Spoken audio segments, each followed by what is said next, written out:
everyone, it's me, Shannon, the Spoonie Stitcher, also known as Peel, part of Tink Peal Club. My partner, Teresa, Tink, is absent today, so it's just me. Hope that's okay. We probably won't have a super long live unless I get like a lot of extra energy all of a sudden. But we'll try to stay an hour. So hope that's cool with everyone. So that's what's going on. If anyone wants to know where Tink is, she is at a funeral. So please keep her in your prayers. I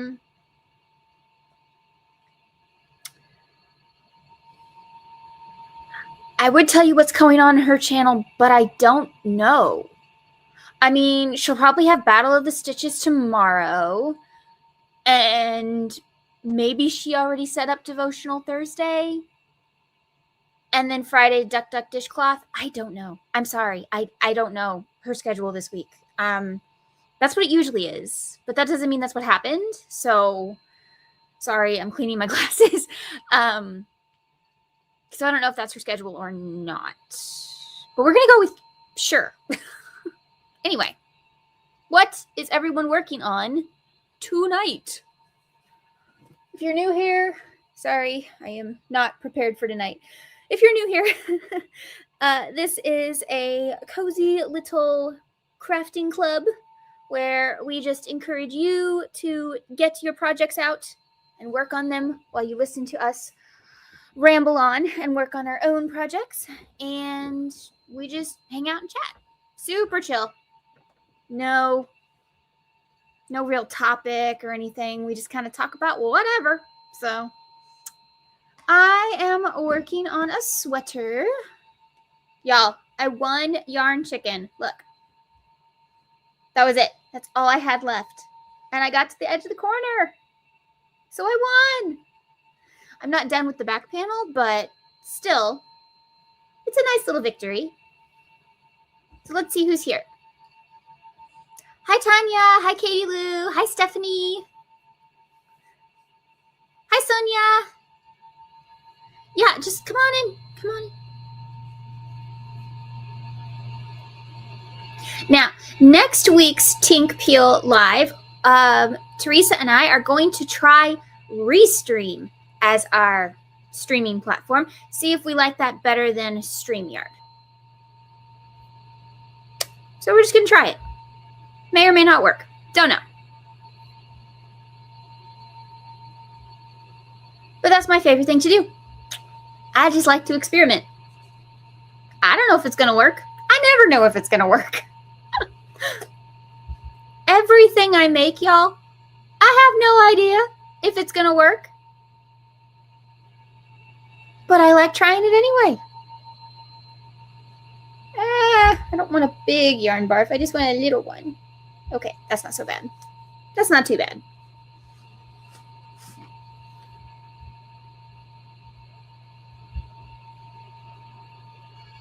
Stephanie is working on a vest.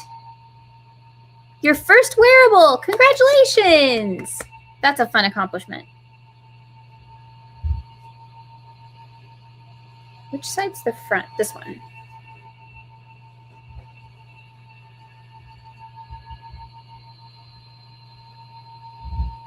Where should I attach this? I guess I should attach it in the corner. Okay, so I need this to be 18 inches, I think. I think that's the number I came up with.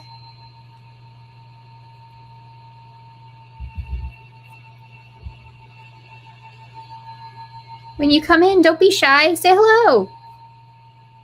We don't bite.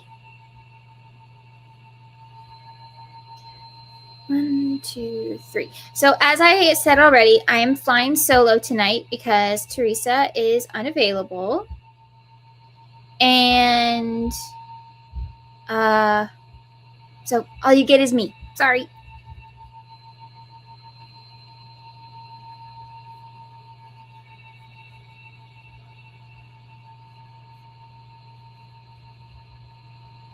And you'll have me by myself a few times this summer because Teresa has like ladies workshops and I think summer camp.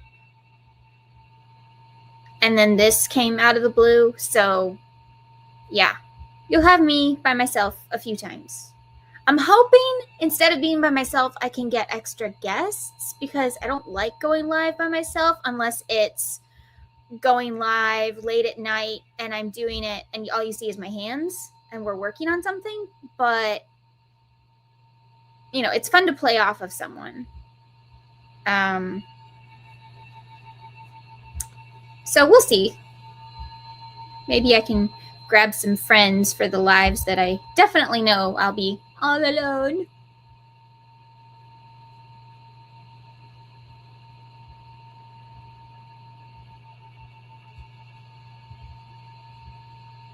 Oh, I'm hoping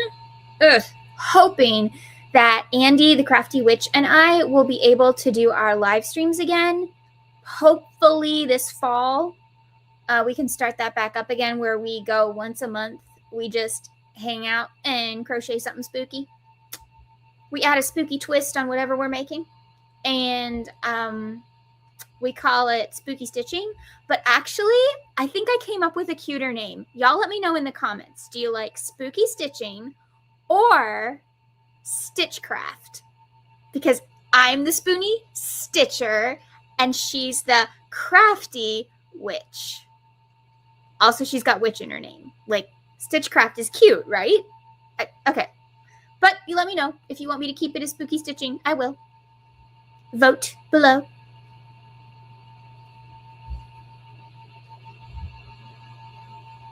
Did somebody say Christmas? What? We will see when I finish it. Hi, Charlene. Hey, Heather. Currently working on a Christmas scarf for my porch goose. Of course you are. Someone else, please tell me, what is the deal with the porch goose? I need to know why the porch goose is so famous. I personally don't get it. I think it's cute. Don't get me wrong. I think it's cute. I think it's fun. I think it's novelty. Not for me, but someone let me know what's the greatest thing about the porch goose.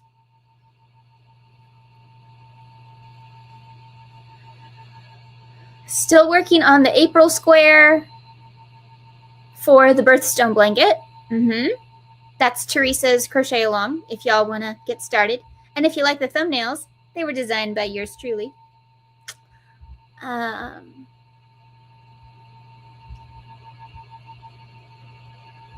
Granted, I didn't start the square until June. Girl, it's fine. It's fine. You want to know something? It's July. I just started my Decade Divas project. Cutting it close? Yeah.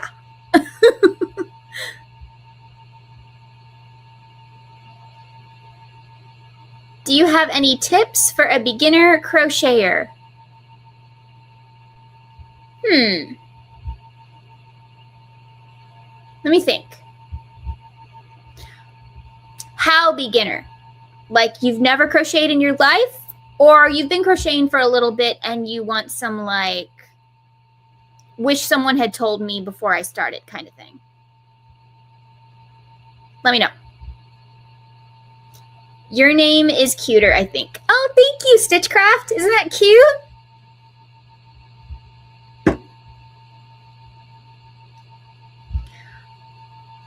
Can you please do story time? Maybe later. Maybe later, Nydia. Hold on. Hi, Michelle. Hi, Minnie Chew.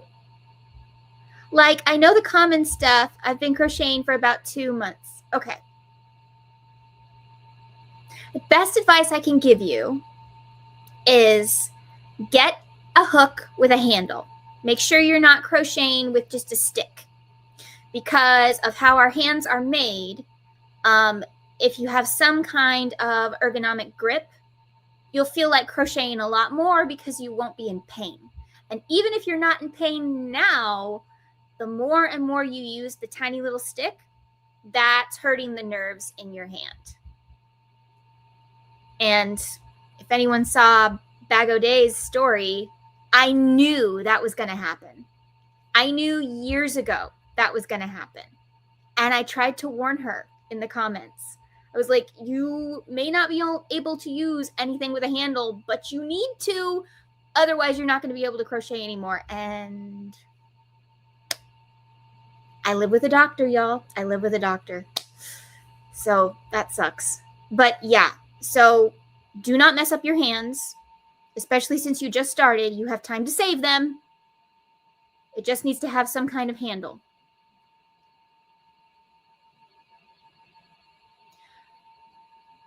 The other advice I would tell you is do not get rid of your failures, because nothing is really a failure. You're learning. And at the very least, take a picture of your failures, because you need to see how you've progressed. When you feel like you're not making any progress, you can go back and look at, oh, that actually looks like a square now. Or, my stitches have gotten more even. It just feels so good. It feels so good. I wish someone had told me that. They didn't. I'm telling you, you might want to try it. Let's see, what else?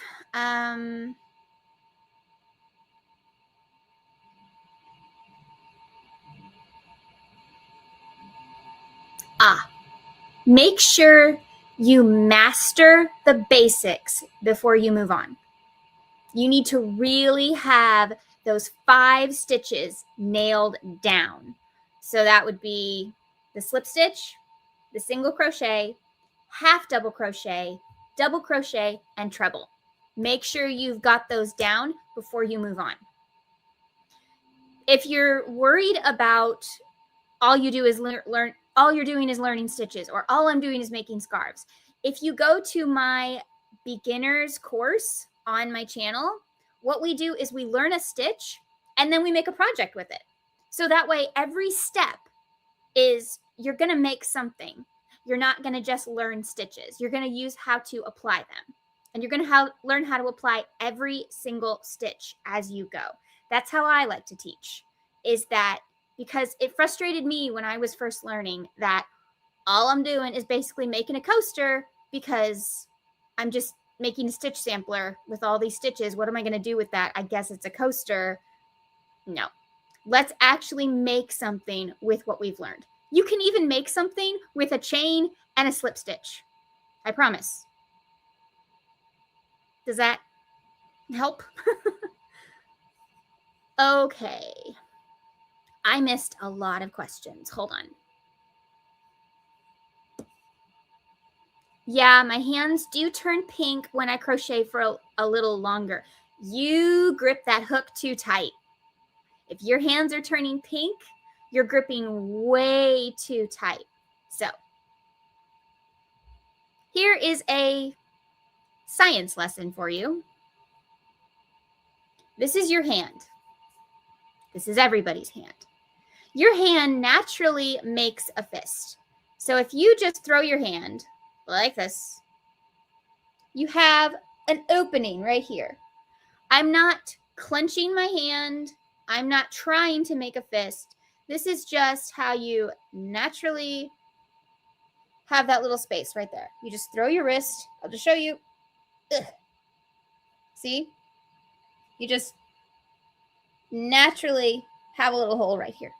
The reason for that is because you see how my hand, you don't see any of my muscles or nerves clenching right now?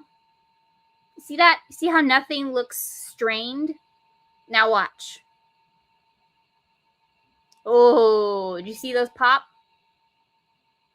Look. See that? That's because our hands are made in such a way that they need to be relaxed. So if you're gripping something, obviously our hands were made to grip. But if you're gripping something too tight, you're straining. These are nerves. These are nerve endings that run through your hands, and you are straining them. And that will cause real damage later on. That's why you need something that fills this hole when you're crocheting. So what I like to do is, I don't have them with me, do I? I put the little soft pillows that you put on kids' pencils to help them learn how to hold a pencil and write. I put those on the end of a lot of my crochet hooks, like my clovers and my tulips, because one, it gives me more of a handle because I have long hands, but two, I'm now filling that hole with something and my hand has something to rest on and I'm not gripping a little stick. Now these are a little bulkier. So again, it's still got room in there. And I have control even when there's room. See, there's a hole there. Hold on. Where is it? There. There's a hole there. So these are really good too. Something with a grip. That's why your hands are turning pink. That was a long explanation. I'm sorry. Okay. Michelle, my corgi ate one of my crochet hooks today. What? Biscuit has a thing for my ergonomic hooks. Good thing I love her. Oh, Biscuit. Oh. Is she okay? Because that can't be good.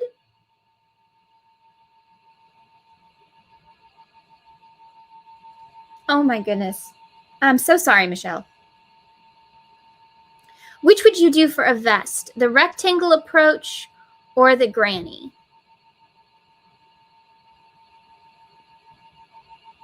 How do you mean? Because there is a rectangle granny. Are you saying, would you go rectangle or square? Or, I'm sorry, Stephanie, can you reword the question for me? Oh, my failures go in my bag of shame. Oh.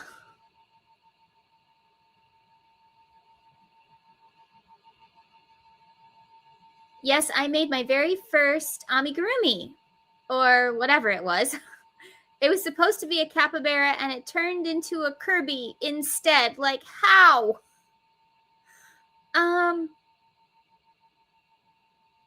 So you're saying instead of a head and a body, you just got a body? Oh, yes, hearts all around.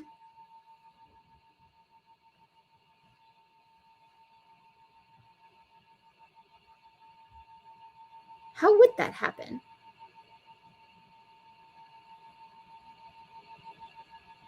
Only thing I can think of is there would have to be a shaping element, which, by the way, if you're doing anything with shaping, that's not beginner.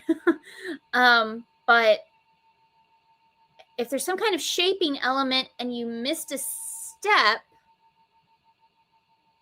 maybe. Huh. Hey, Brittany.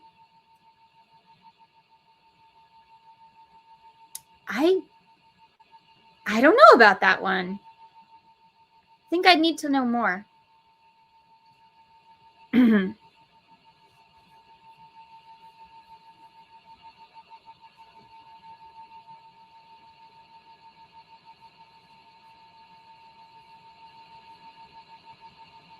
I've seen numerous tutorials, and a couple say to do it in a double crochet rectangle fashion, and others say to do granny and then piece it together. For just a vest?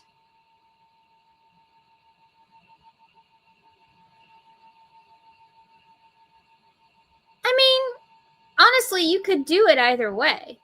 Actually, there's a few ways you could do it. You say your back panel and then your two side panels, right? You could do the back panel as a rectangle granny, totally fine. And then the two front panels could either be rectangle grannies or a bunch of cute little squares. Or you could do it all as flat panels with just the double crochet back and forth and back and forth and back and... Yes, please hit the like button. Where did you come from? Back and forth. Or you could do everything as granny squares. Or You could do everything as panels. You could mix them up.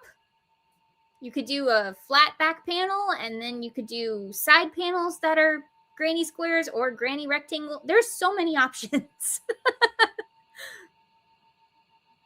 Which is kind of the fun part about crochet. You can mix and match. Hi, Ashley. Welcome, welcome.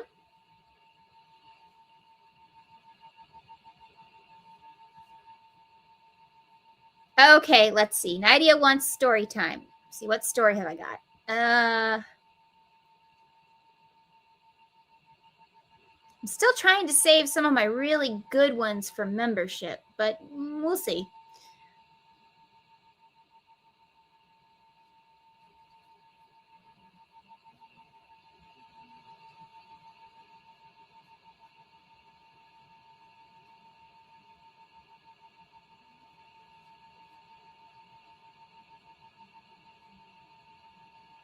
Well, we could talk about kind of a recent one, the hole in my ceiling. So, a few months back, I was in my bed. It was nighttime, but I had my overhead light on. And I was just probably crocheting, ready to go to bed. And so I was going to turn the light off. And all of a sudden I noticed what looked like a shadow on my ceiling. And I went, I don't think that light's ever made a shadow before. At least not there. Because it was a little bit farther away. So like, here's the light, here's the shadow. Usually the shadow's about, there, but it's over here. It just looked kind of weird. So I took a picture of it. Because I was like, what is that? And I tried to zoom in on the picture and I couldn't really figure out what it was. So I didn't really think much of it, but the next day it was still there. And I went, okay. So I turned the lights off and I just looked at it and I walked over up underneath it and I looked up. It was not a shadow. It was a water ring. Yeah. Big old water ring sitting right above my dresser. If that thing bursts, stuff is getting wet.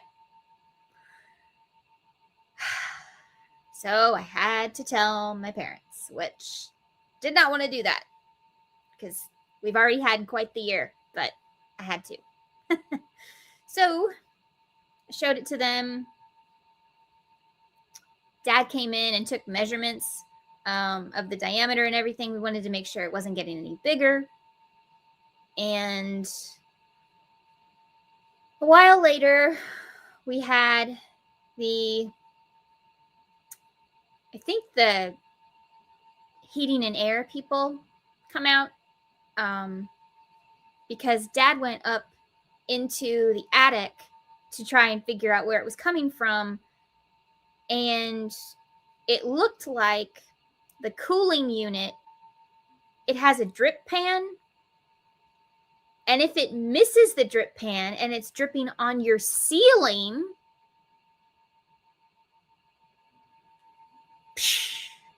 so Mom and I cleared off the dresser and I moved everything in that vicinity out of the way. I can't move the dresser, unfortunately. So we just kind of covered it to make sure if it got wet, it wouldn't at least get ruined. So we put a big towel or something over it. And we got everything out of the way of the whole vicinity. So it's not a hole yet, but it could be. And so we got the heating and air people out. They came in. Sure enough, it's missing the drip pan. Better than that, the drip pan rusted over. So it wasn't even like functioning. So what do they have to do? They have to cut a hole in my ceiling, fix The internal structure, I don't know all the complicated stuff. I'm not a HVAC person. I don't know. Anyway, fix all that, repair the ceiling, and then paint my ceiling. Only problem is the paint for my ceiling no longer exists. The room, and because we found that out when my dad and I moved, thank God we moved it because I kept whacking my back on it. But I used to have a shelf unit over here. We moved it above another unit, which when you see my bedroom makeover, you'll see it. Oh yeah, surprise. We are also doing my bedroom. Anyway,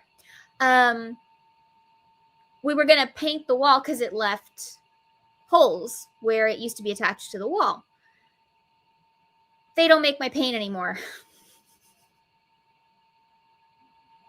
They don't make my paint anymore. So, I have the patchiest little spots on my wall. And the only way to fix it is to repaint the whole wall. And it's a long wall. There's stuff in the way, heavy things, like that's not going to happen. It's just not going to happen, at least not for several years. It's just not.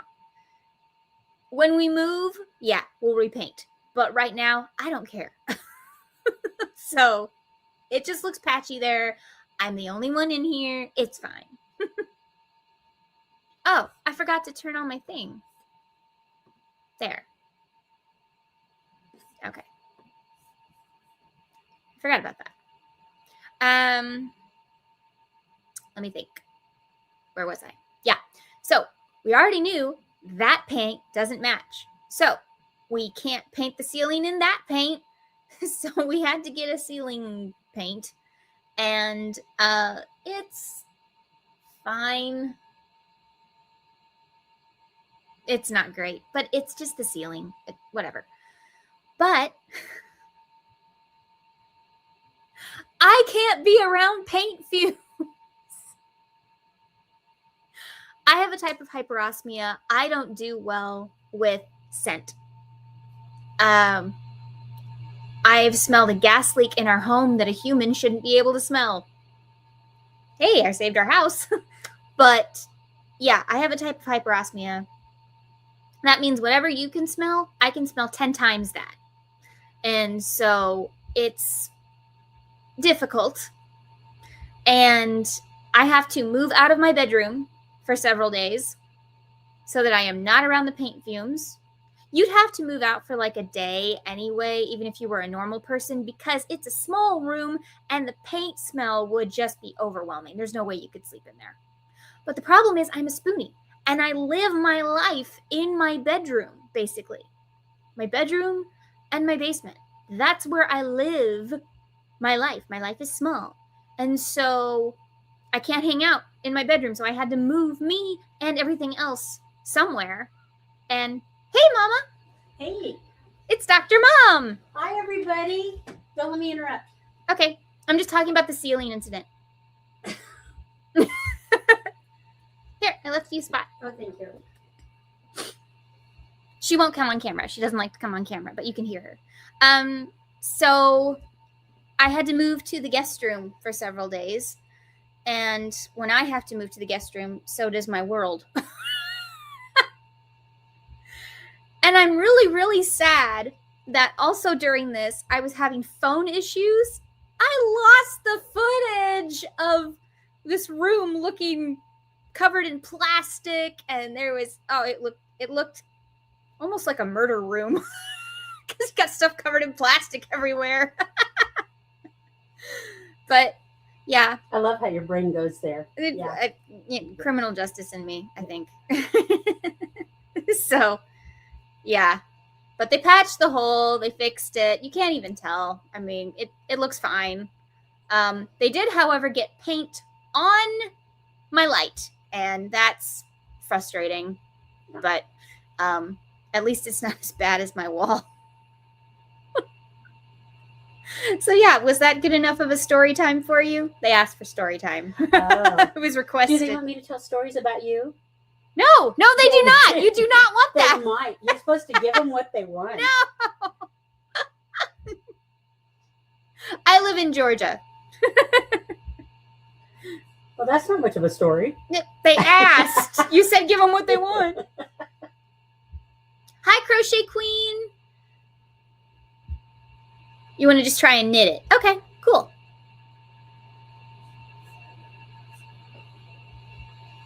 So? I'm thinking. Oh, no. She's thinking. This is not good. Well, did they know that you could sing really, really well? No.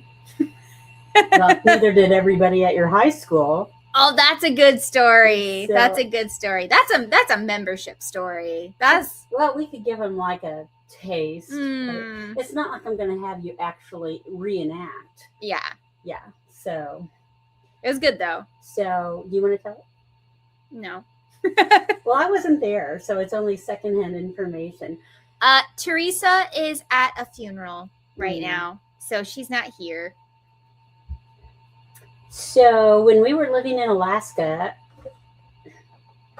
So can you all hear her?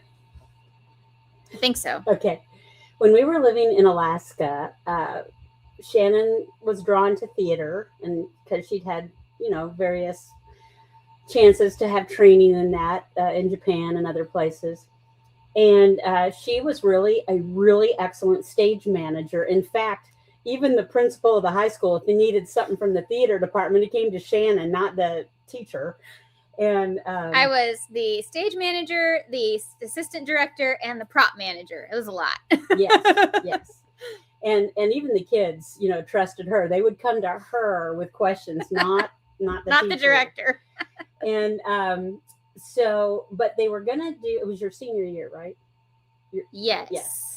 And they were going to do the musical version of A Christmas Carol. You may have seen the one with Kelsey Grammer and Jane Krakowski and others. Okay. Mm-hmm. And in the musical version, they actually have a role for Mrs. Fezziwig. And she sings. And when she sings, she has to hit a note all the way through the roof and hold it. And so when tryouts came, I guess what was going on, it was in the gym on the stage, but what was going on in the gym? People were doing stuff. Were they just making props or something? Or? So what happened was we had our tryouts. Mm-hmm. I got the part. My director, no, this is the story. Okay. This is the story. We had our audition. I auditioned because originally we were supposed to do Guys and Dolls. But I went to a Christian school who decided a gambling show probably wasn't a good idea. They got letters from the parents. It was a whole thing. Guys and Dolls is a perfectly fine high school show. I'm just saying. But we decided to do A Christmas Carol, the musical. Who's going to have a problem with that? No one. So it was my senior year. I was super busy. I didn't want a big role. So my theater teacher was like, you only want to be Mrs. Fezziwig? And I said, yeah. I know the movie. I own the movie. She's fun. And so why not? And so he's like, okay. So, because as a senior, I get priority. If I wanted to have a lead role, I have a good shot at it. But I was so busy. Plus, we had someone who has never been a stage manager before taking my spot. And basically, I was the stage manager because she had a million questions and a panic attack. And it was a whole thing. But anyway, we did our first rehearsal. It was rehearsal day. And we were supposed to have the stage.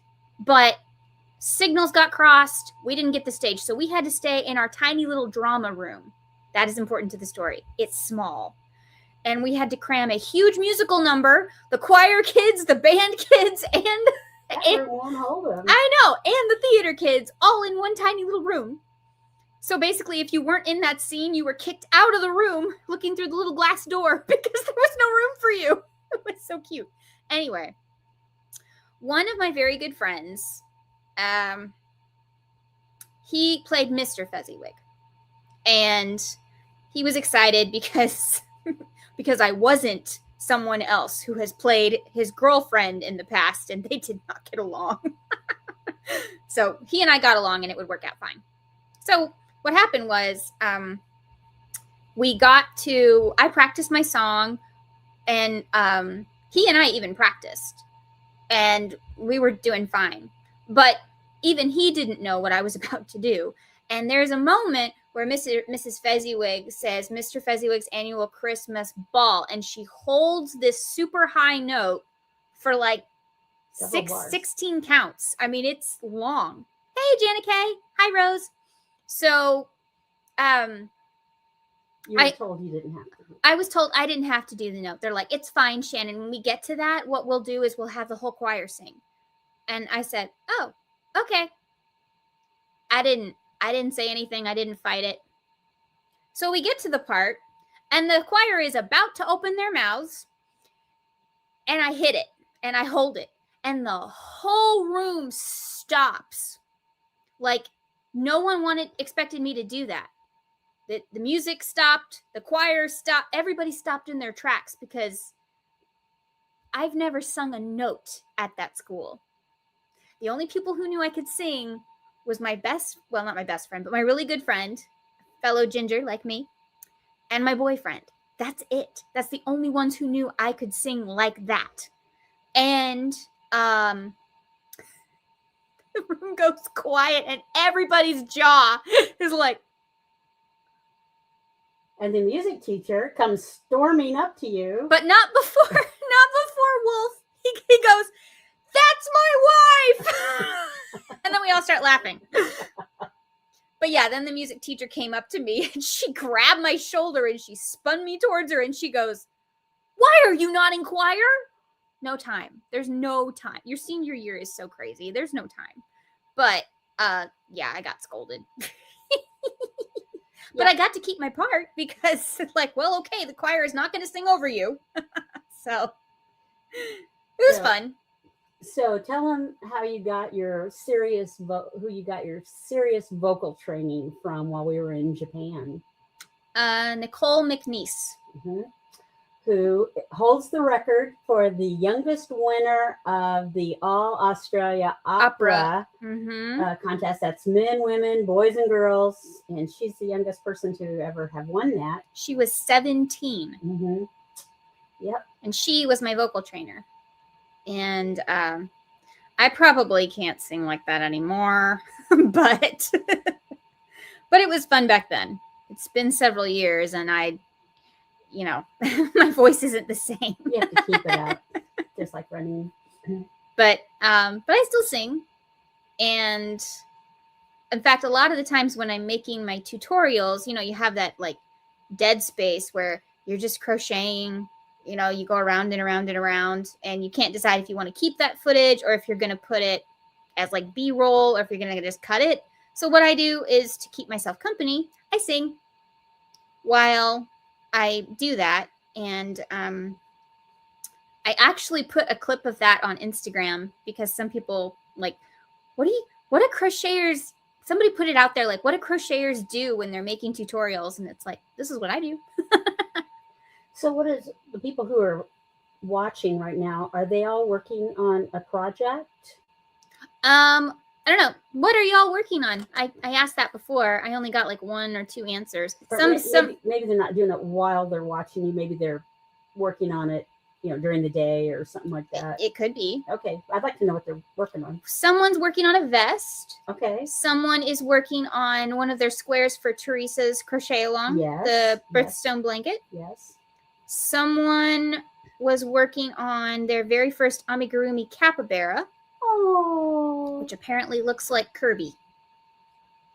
Well, that capybara would be this. And somehow she got that. Oh. Okay. Oh, and Heather's doing dishes. My girl. All right. Yeah. She's practical. That's right. Well, you get the kids down, then you do dishes. Let's see. We've got Tanya says, that's great. So funny when you shock people. That's amazing. I've sung my whole life too. Oh, awesome. Michelle is cooking. Yeah. But she's usually working on amigurumi.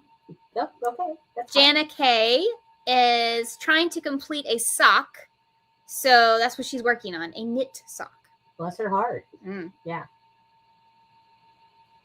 She made some really beautiful socks that look like watermelon. She made them Oh, for, wow. I believe they were for your mother, right, Jana Kay? Is that correct? I think so. How cute is that? They were. My aunt really likes to make socks. That's like her favorite thing to knit. And she's good. But she told my mom the other day when they were on the phone, she's like, I made Shannon's coaster, which means she crocheted, so I'm proud of her. She's not a crocheter. She could. She could, when yeah. they were first married, yeah. But she likes knitting. Yes, they were for your mother. Okay. Oh, okay. Crochet Queen says, I found out a family member is going to hospice today. Oh no. I'm so sorry. So, can they tell us the first name? We'll pray for them. We won't ask that. You won't ask the first name? We won't ask. Okay, all right. We'll just say it's Crochet Queen's friend. Crochet Queen, okay. Family member. Sorry, family member. Yes.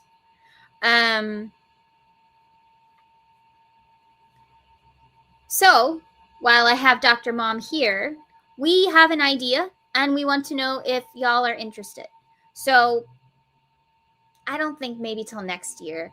But if I opened memberships, what do you think of a monthly live where Dr. Mom and myself tell you stories and we also try new teas? Oh, okay. I thought you wanted to do teas. I'm always wanting to do tea. This is where I get it from, by the way. My tea obsession. From your grandmother. Really? Oh. Nana? Oh, yeah. Well, Nana was into sweet tea. Well, we had a lot of hot tea. Really? Mm-hmm. Oh, okay. She never shared. I was raised right. She never shared this with me. I mean, I know I've seen her teapots, but she was getting tired when you came along. Ouch. No, she was just older. That's all. I love my Nana, my mom's mom. I love my Nana. She was a singer, an artist. Mm-hmm. She loved Broadway musicals, old movies. Mm-hmm. Yep, and basketball. And football. I mean, yes, and football. That's true. I Yeah. did not get that gene. I'm sorry. No. Watching men run around in tights, chasing a pigskin, not for me. No way to make it glamorous. It's really not. No. Although it put your uncle through college. So anyway, do you like that idea? We'd share the stories that are much more embarrassing. I think and there's if so many. If I'm going to like absolutely humiliate myself, I at least want a couple of bucks. I think that's fair. Paying for humiliation. Yes. Yeah. I think that's fair. So how many of your viewing audience crochet and knit? I don't know. Quite a few of them, though, I think. Yeah. Hey, if you crochet and knit, put a 2 in the chat. Can I tell them about Mrs. Cardigan? Sure. They may not be interested, but it was fascinating to me. Okay. So long, long ago, when I was in 6th grade in a little town in Missouri, we had the dreaded teacher for 6th grade. It was the one you didn't want to get. Mm. And we got her, and it was her last year of teaching. We were so excited about this. and she was about 5 feet high and about 5 feet wide. But she always looked like $1,000,000 because she wore a suit every day, the skirt and a jacket. But she had knitted the suit. A knit suit. She knitted her suit. I can't even imagine how many skeins of yarn it took to do this, but they were fabulously designed and constructed suits. And she always had, I don't know what you call it. Sometimes they had frogs to close with. Sometimes they had metal clasps. But she was fancy with the closures. Oh, like a shawl pin? No, I don't even know how to describe it. Very European looking. But oh, okay. But anyway, just absolute craft. I mean, it was art, that she wore. And so she thought that we all needed to learn to knit. So by 6th grade, I think you get like, a little bit of a break after lunch, and then you're all hot and sweaty and you come in. And to calm us down and get us refocused for the afternoon, she made us learn how to knit. And while we would knit, she would read like Mark Twain, Tom Sawyer or something to us. Yeah. And being in Missouri, we knew what it was like to go into caves and stuff. Of course. And she also had some of our parents in 6th grade. This is how old she was. And I just remember that my buddy, Bulldog, would tell us how her dad didn't want to go to recess because he wanted to stay in and finish his sweater. But anyway, it was I love it. Kind of interesting. The knitting didn't stay with me. I was not good. What happened? Factory knot. Oh, I'm very sorry.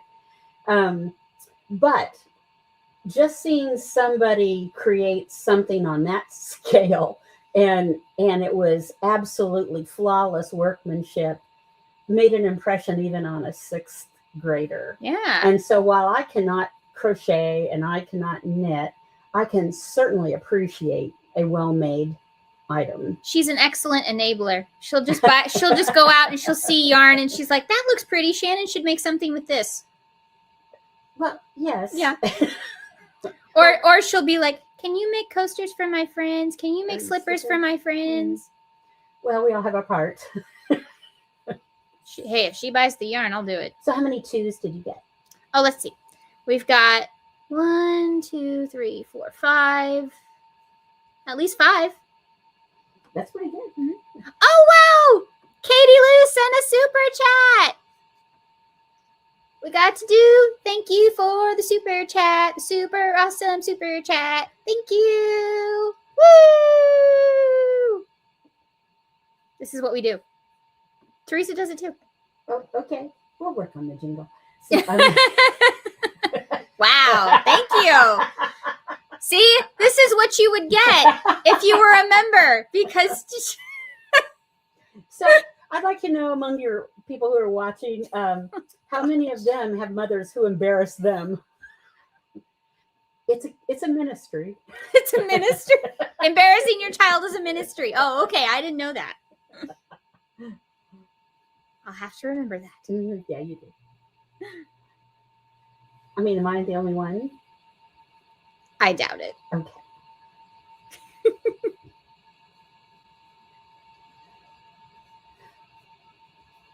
So, do they have any comments or any questions? Not yet. No one's commenting. Would they like to hear about your hair?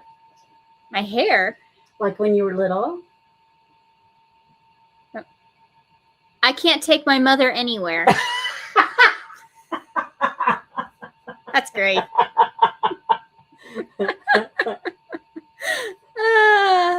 That's fantastic.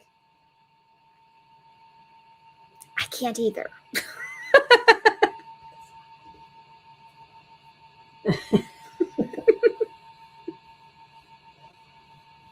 No, in all seriousness, my mom and I get along really well.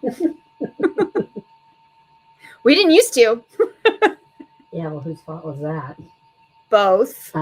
Both. No.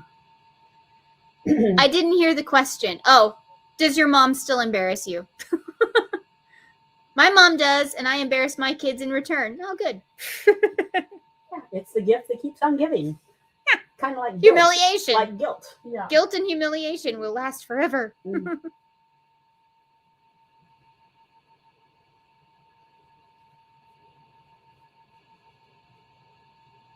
Well, we got at least one person who wants to see us go live together. Oh, okay. All right. They have no idea the stories that they're missing. I know. We should do like a test live. Yeah. That, it's like, this is the kind of story you could get, but we're not giving away all the good ones. It's just, we'll give you the one we get to talk about your dad, right? Yes. Okay. Absolutely. The Colonel shall be embarrassed. Oh my goodness. So, all right, I'll tell you guys one because it's going to be in a video, so you're going to hear it anyway. we were building the towers. Nadia, another story time, if you're happy. So my dad and I were building the towers, and he is gluing the side pieces that have to lock in. So there's two pieces, and then there's a piece like this that has to lock in. You either put it on the outside or the inside, and it matters where you put it. So he's gluing it, and I go, nope. And he goes, what? I said, it doesn't go there. And he said, yes, it does. No, it doesn't, because he just glued the other side. And I was like, look. And he goes, you know, this is why every carpenter has an assistant. And I said, well, just call me Al. And he didn't get it for a few seconds. And then he came back to me and he goes, Al? I said, yeah. I said, and you know, I regret not saying, I don't think so, Tim. He goes, oh. I wish I'd been quicker instead of nope. I was like, I wish I'd said, I don't think so, Tim. One of the funniest things in our family is one of my uncles calls my father the Colonel. That he doesn't call him his name. He calls him the Colonel. And I do that when we are in like a store or something, because everybody can have his name. His name is actually pretty common. So everybody can have his name. And so when he doesn't respond, I yell, I go, Colonel. And he turns, because it could be him. And it is. So tell him about, was it in Japan? Oh. Yeah, where Colonel wasn't even. Okay. He's also could be called a commander. He was in the military. We were at a picnic table, a very long picnic table. And a friend of mine was next to me, and she needed my dad's attention for something. And she kept saying his name, Mr. our last name. She kept calling him, and he's not hearing her. To be fair, I think my father's been losing his hearing for years and just won't admit it. Too much artillery fire. But she tried, and I said, call him Commander. And she goes, oh. And she starts yelling, Commander.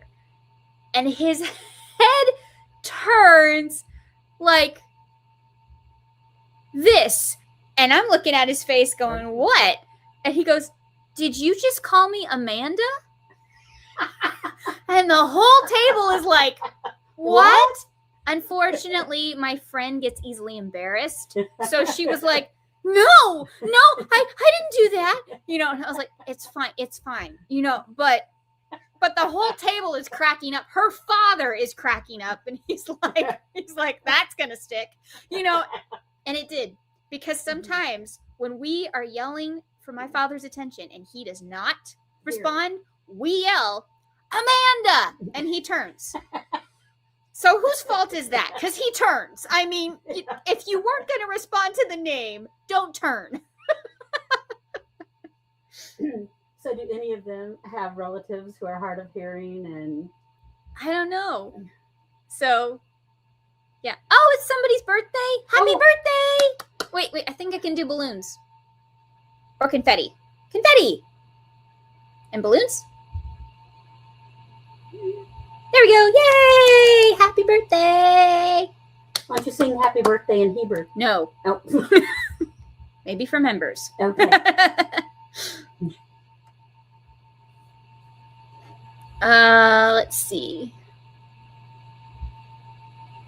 Oh, what? I'm so sorry, Michelle. What happened? I don't want to read that out loud. Oh, okay. A lot of people's moms are gone. Oh, I hate that.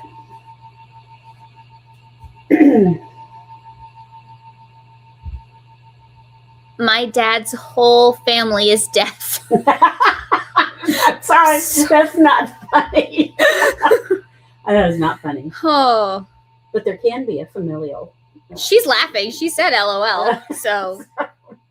Well, you used to translate ASL at Deaf Church in Alaska. I was a sign language interpreter.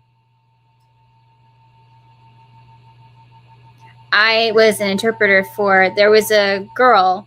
So I went to a deaf church for my experience and my class. I was taking ASL, and I needed it for the experience. But I was a little farther along than the rest of my class because I've been fascinated with the deaf culture and ASL for years.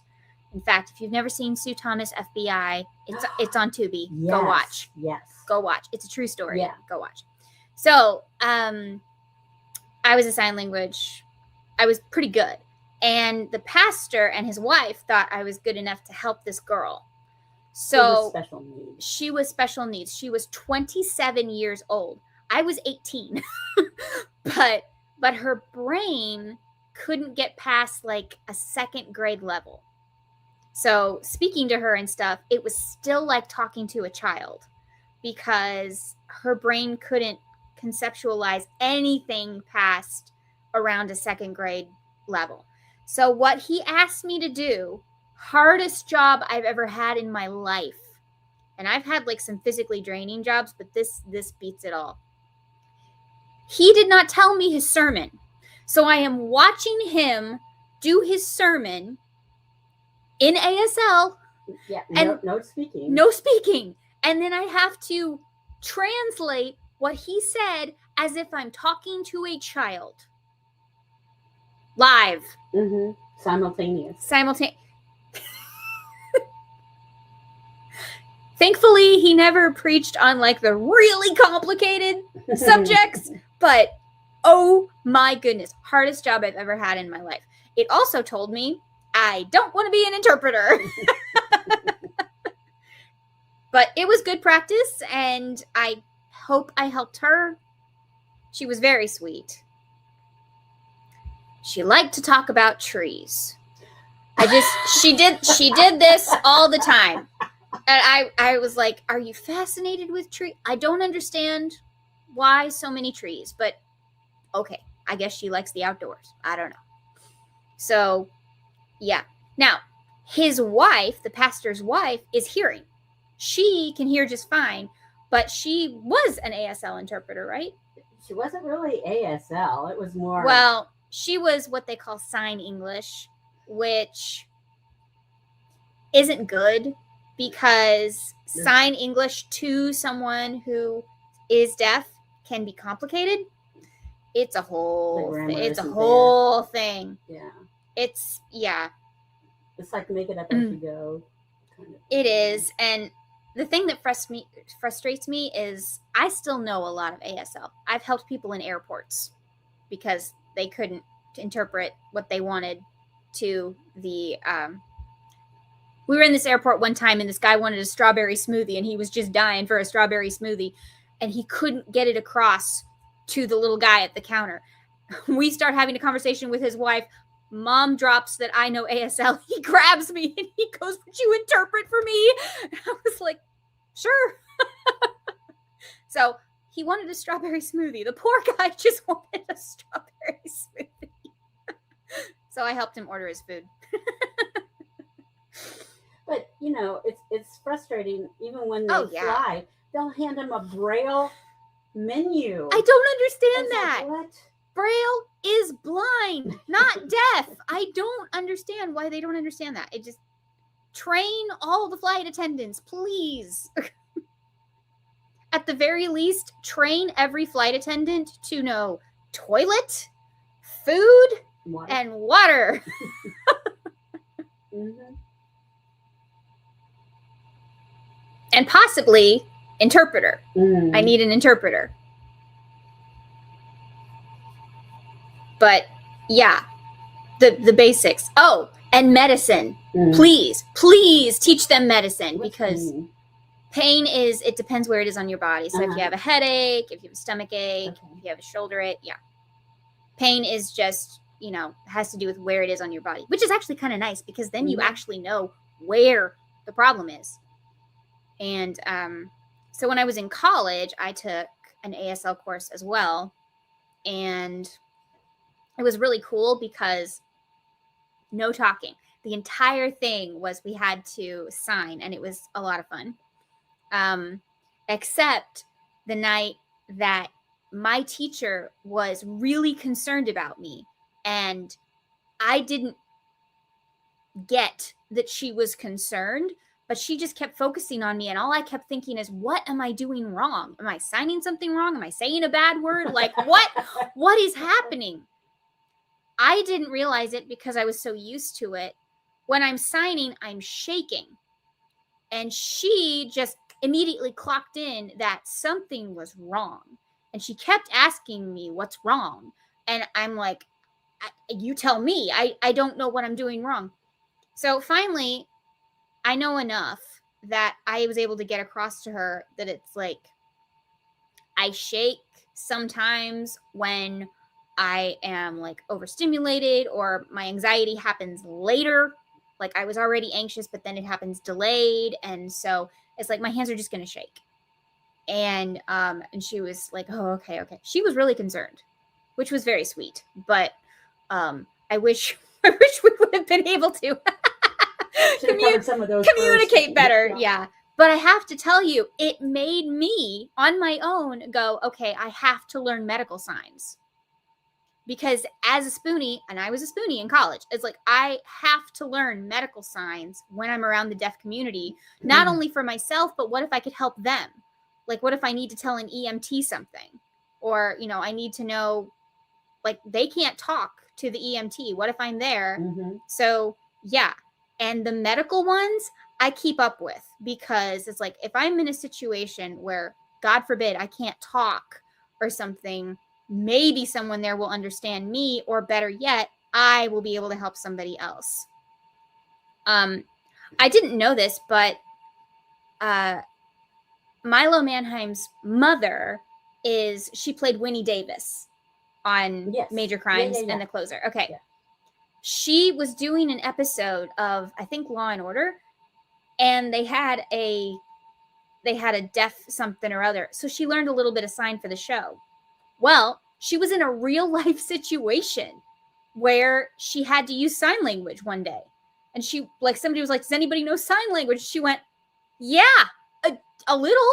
And she was able to at least help this guy who was injured communicate to the EMTs, this is his name, this is what hurts, you know. And it's like, see, this is why everybody needs to learn a little bit of ASL. So, oh, hold on, we got a whole bunch. Yeah, we got a whole bunch of people. Immersive learning is good. I shake when I've overdone it. Tremors, yep. Mm-hmm. Nowadays, every business should have apps to help the deaf. Oh, that would be good. My dad has a cochlear implant, and the rest, the rest have enough hearing aids that nobody has really learned. Mm-hmm. I think everyone should learn basic signs. My younger kiddo still prefers to sign sometimes. Yeah. Because little kids can do that before they can speak. Mm-hmm. And teach them real signs. Don't teach them the ones that it's like, oh, well, this makes sense, so do this sign, because it's like, that's not a real sign. And if you run into anybody who's deaf, they're going to be more. This is more. This is number. Okay, what's enough? Enough. Okay, enough. Finished. Yeah. So. And I was given a sign name, which is pretty cool, that only a deaf person can give you. Mm-hmm.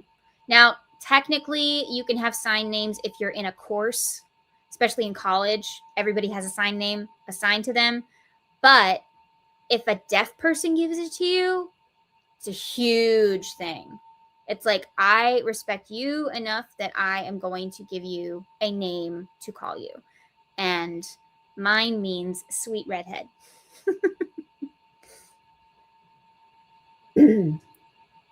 My husband was the custodian for a deaf church when they helped teach us some. Oh, that's awesome. That's really good. They were very supportive with him, I bet. So I don't know if people remember all the way back to earlier seasons of NCIS, but Mark Harmon and Abby used to sign. Polly Perrette. Mm-hmm. And it was because Mark had a nephew who was deaf. Yes. And I think he and Pam were trying to adopt him, but they had to learn to sign for him. And they even wrote a whole episode or two that involved signing, and they were pretty good, actually. So that one time, I think Abby signed like SOS, and he saw it, and yeah, that was pretty cool. I really get really interested when TV shows have an episode where there's signing involved, because I'm always curious to, like, is it real? You know, I'll ask Shannon, is that what they're really saying? You know. Oh, that's what I was trying to say earlier. Okay, so we'll watch the news. They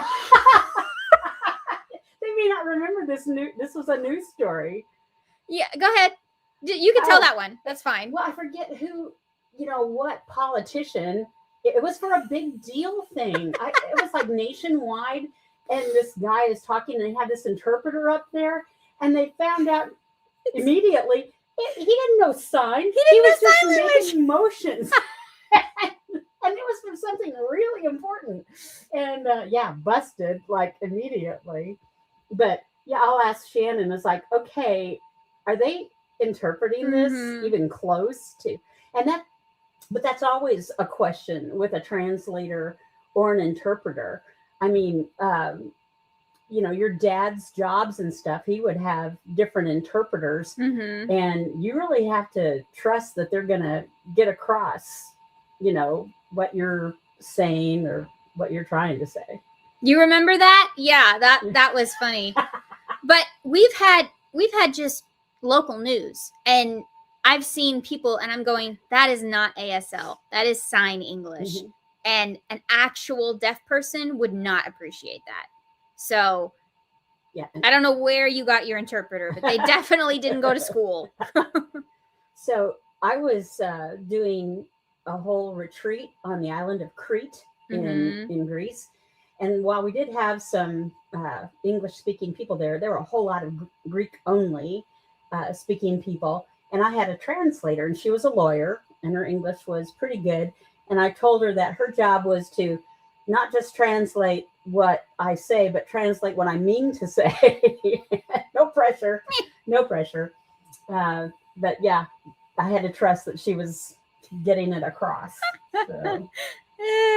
And then in Israel, I would speak, especially on scientific stuff. Yeah, go ahead. No, go ahead. And I was asked to speak one time, and there were people sitting up front, and they were doing simultaneous translation, one in Hebrew, one in Russian. And they were talking when I was talking, which is hard to get used to, and also different languages. And yeah, it's tricky to translate, and it's tricky to have a translator. I was just telling them how to link their channel. Oh. It's the top of the hour, so that's what we usually do. Okay. But yeah, I mean, we'll be watching the news, and I'll see this guy who's like, waterfall, and it's like, that is not the same as a river.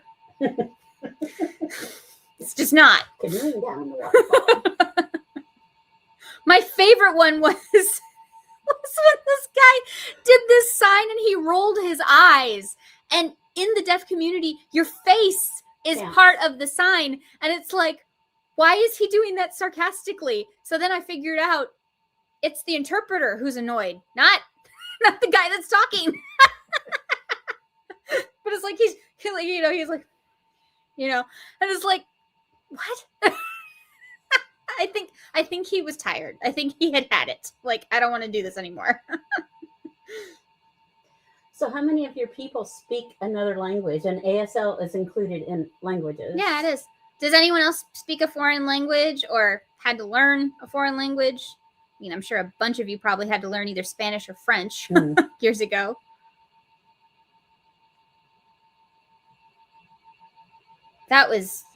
French was the worst. No, you had the worst professor ever. Professor. French is lovely. I love French. I think it's a gorgeous language, but my teacher did not want to be helpful. So she didn't even teach you how to pronounce things, which was really weird. I got a B by the grace of God. Because every time I took a test, I'm going, just don't fail. Just don't fail. She was horrible.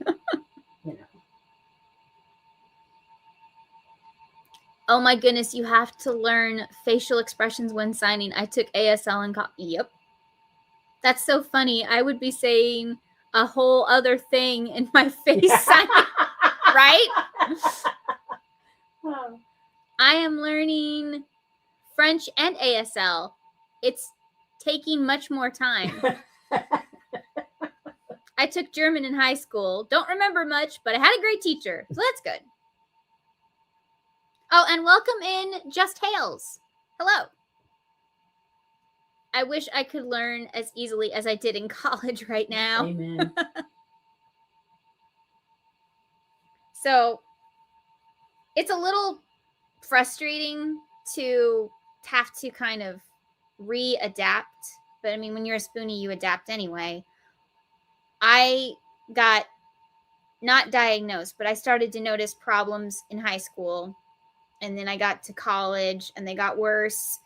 So every time they do a test or they give you a different medicine or something like that, there's side effects.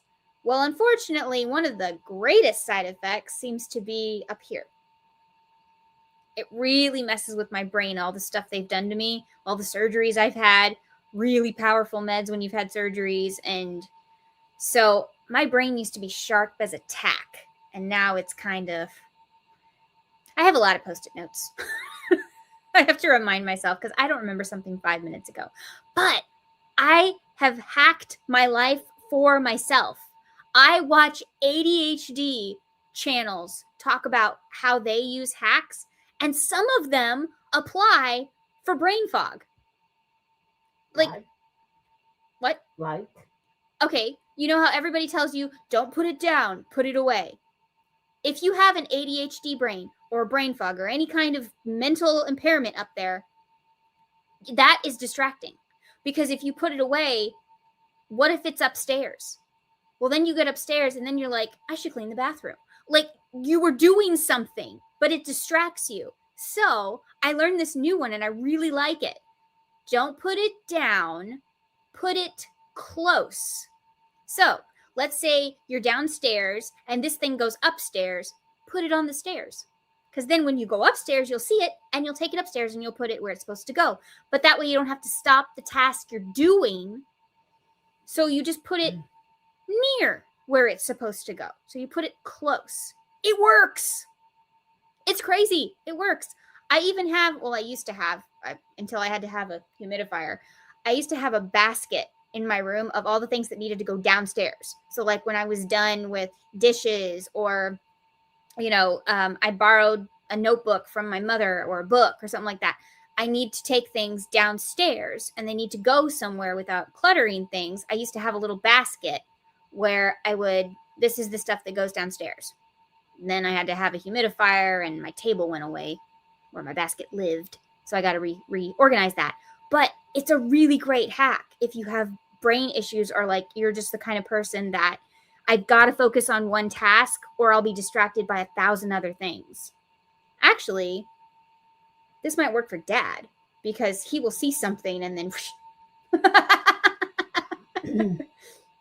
The other thing I learned was my body can only handle so much physical activity.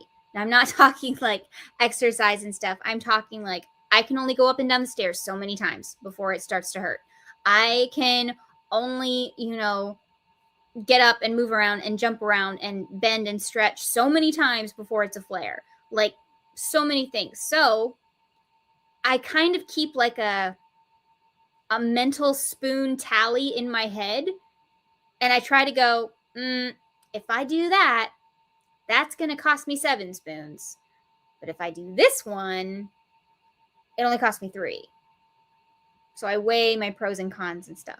And there's other things. I've kept a little book because our lives are different. Don't try to be like everybody else. Do what works for you. And the number one thing I'm going to tell you is you need to go to the clutter bug and you need to find out what your organizing style is. Nobody has to be Pinterest perfect. My parents are both crickets. That means they are very detailed and they like hidden organization. They don't want to see anything. My mother would have the most empty kitchen if she could. But unfortunately for her, my father likes appliances. And you like ease of access. And I am visual. Yeah. And it bothers her. Stuff is out. And it bothers her even more when she found out that Cass's rule at the Clutterbug is visual wins. We may have to rethink that. Hi, Patchwork Star.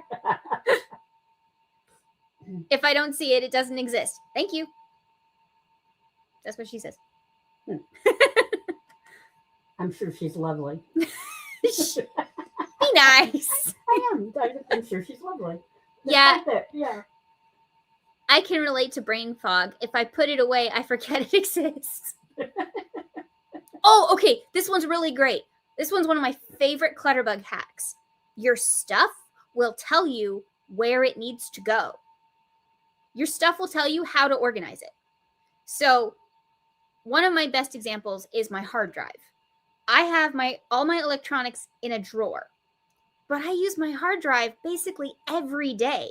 So I'm constantly getting it out of the drawer and putting it on the table to work on my computer. And I do that over and over and over again. And so I kept leaving it out because it's like, why do I just keep putting it away when I'm using it all the time?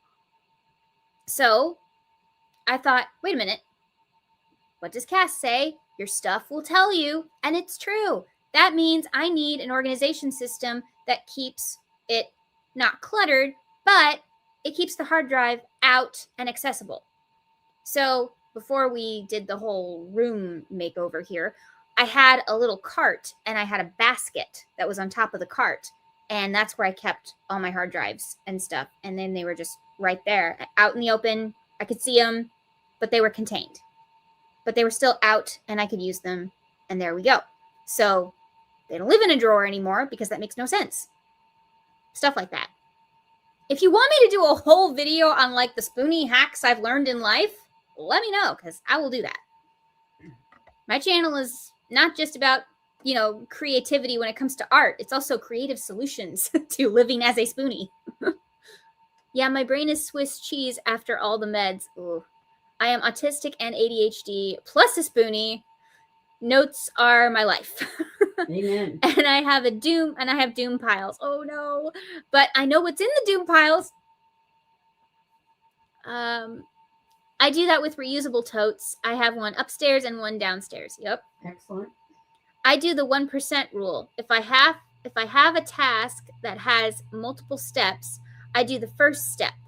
Put the dishes in the sink. Then if I get tired the next day, I can do the next step. Do the dishes. That way I don't get over fatigued. Well, that's a good idea. Hi, Patchwork Star. Did I say that? I don't know. Hi. Mm-hmm. If I don't see it, it doesn't exist. That's the one. I said she's lovely. You have fibromyalgia also. No, I don't. I was tested for fibromyalgia. I don't have fibromyalgia. But I do take a lot of the same meds. My friend and I compared meds one day, and she goes, she has fibromyalgia. I love to clean and organize if anyone wants to talk about it. Get her name. Who is that? Just Hale Creates. All right. Yes, if you guys want to link your channel so that more people will find you, just use !spoon and Nightbot will do the rest. Like the word spoon? Yeah, it's on the screen. Mm-hmm. Mm-hmm. I probably should turn it into capital letters one day. That might actually make it easier. I don't know.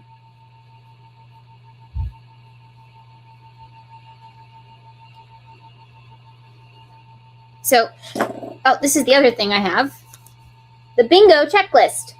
I'm very visual, and so I used to do checklists, but there's just something about them that felt kind of clinical and boring, and I don't want to accomplish the task because, it's just checking off a list, and my brain is not engaged. But if it looks like a game, and you get to use pretty colors, it's fun. And actually, this works. I've gone through 3 of these now. I've tried it 3 times, and I really like it. So kind of like our Midsummer Murders bingo card. yeah. We'll have to show that on a live someday. We'll have to find one. Do we still have one? Probably somewhere. I use non-bleach and asthma pet safe cleaners. The least I can spend for the most payoff. How I like to roll. Excellent. Nice. Mm-hmm. Yeah, that is cool. Can I tell them about a product I just found out about? Sure. Okay, so, bleach has its place, but not everybody can use it. But even bleach doesn't get your tennis shoes as white as they can be. Mm-hmm. And I found a product. It comes as a powder, but it comes in a bottle. It's called, what is it called? Whiteout or Shout Out? Well, I guess I should look up what it is.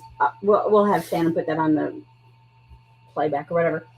But I'll add it to the description box when the live is over. Yeah. And I needed to get these tennis shoes white. And yeah, you just pour some in a bowl or whatever, warm water.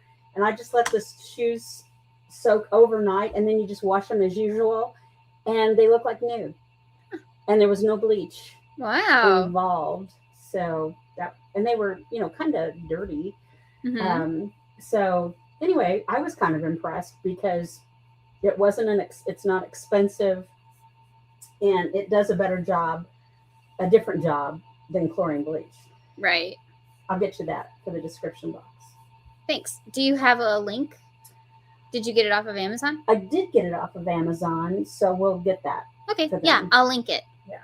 In the description box if anybody's interested in getting your whites white. And another product that I think you can only get from Canada, so of course there'll be a surcharge. It's called DD7, D-I-D-I, and the word 7. And even the chemist at Consumer Reports says this is one of her favorite products. Okay. I think it must be like a petroleum product or something. I'm not sure. Comes in a tube. You have to read the directions. But different stains come out with this product and a different vehicle, using a medical term. Like most of the time you have to use hot water and this product, and you let it sit for a few minutes and you rinse it out and you wash it. But sometimes for certain stains like rust on clothing, you have to use like lemon juice or vinegar and this DD7, and that gets it out. And then for silk, you have to be real careful with that. But if you have old antique lace or things that have yellowed, this will restore it 100%. Yeah, it's gentle. It's not hard. That's good. It's not hard on, especially older fabrics. So it's something that you don't hear about a lot in the States unless you read Consumer Reports. But it is a remarkable. Remember how I told you I'm into research? Where do you think I got it from? So yeah, it's something that you might want to look at. DIDI and the word 7, DD7. But I like the lady who tries to get the most bang for her buck, So do we. Yeah, especially for cleaning products and those kinds of things. They can be expensive. They can, and there are a lot of cleaning products out there, as you know from your research, that when it comes to like dishes and things, you don't really want the stuff left on there, or even some clothes. If people have sensitivities and stuff, it's like I don't want that left on my clothing. Or the brighteners that they put in laundry detergent is actually a coating on your clothing. Ugh. And if what you're interested in is clean, you don't need all that extra stuff. You don't need fragrance. You don't. So you and I still have to do the toxic teas video. I still hear about people want that. Yeah. So yeah, Mom and I found a company that we basically have just kind of stuck with this one, but you can use other. Well, that's not true. I found a couple different ones. Yeah, you have the ones where you make your iced tea. Right. Yeah. Right. So we found like 2 or 3 that we really, really like these brands, and there's no bad stuff in them. It's just tea. Yeah. There's no pesticides. There's no heavy metals. Yeah. Just tea. No tea dust. Oh, you don't want that because it's really sweepings off the floor. It's off the floor, people. One of the most famous British tea companies in the world, their tea is made of like half tea dust, which was on the ground. Mm-hmm. Ugh. It's very disappointing. It is, especially because they're, huge and British. Yes, they should know better. Well, I bored your fans long enough. They weren't bored. You all weren't bored, were you? So, well, thank you. We have 19 people. Oh, is that good? Yes. Okay. For me by myself? Yeah. Oh. Teresa usually brings in the people. She's hilarious. That's why. She is. She's funny. She is. And so talented. Oh my goodness. Very talented. I've been sticking to traditional medicinals. Yeah, that's a safe one. That's on the good list, so you're good. Let's see. I like Scrub Daddy, which whoop. Hold on. Sorry, the chat moved. I like Scrub Daddy, which can be used with cold water. I usually have to use free and clear detergent laundry sheets instead of liquid or pods. Got it. No, I like your mom. That's Brittany. Thank you, Brittany.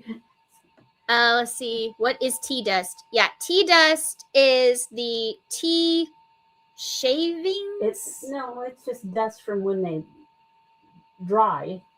You have leaves. Yeah, and then it's such small particles that they call it dust. Basically, you had dried leaves, and now it's so disintegrated it's dust. But it was on the ground, and they swept it up and put it in the tea bag. And put it in your tea. So you're also drinking dirt. And whatever was on the floor.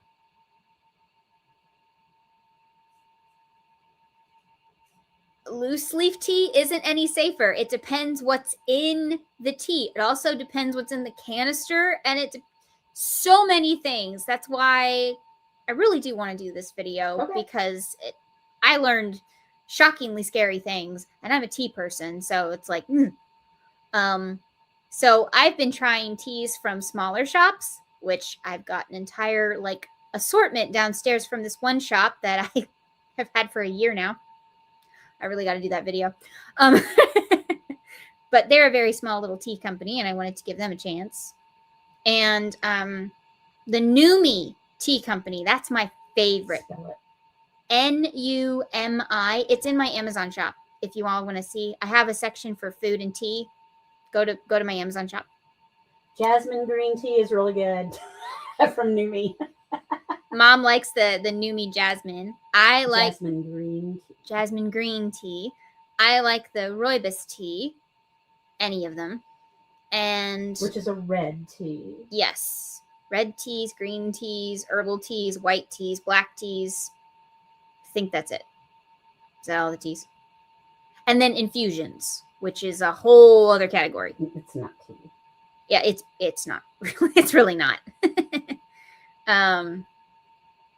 Yeah, but I thought the same thing. It was like, okay, well, it's the bags that are the problem, or it's these big companies that are the problem because they just use garbage to get it out faster and stuff. So loose leaf must be safe. It depends. It depends how they washed it, cleaned it, dried it, packaged it. Ugh.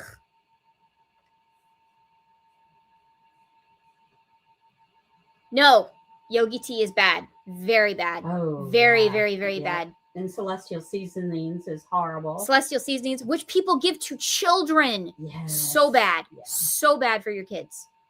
And you.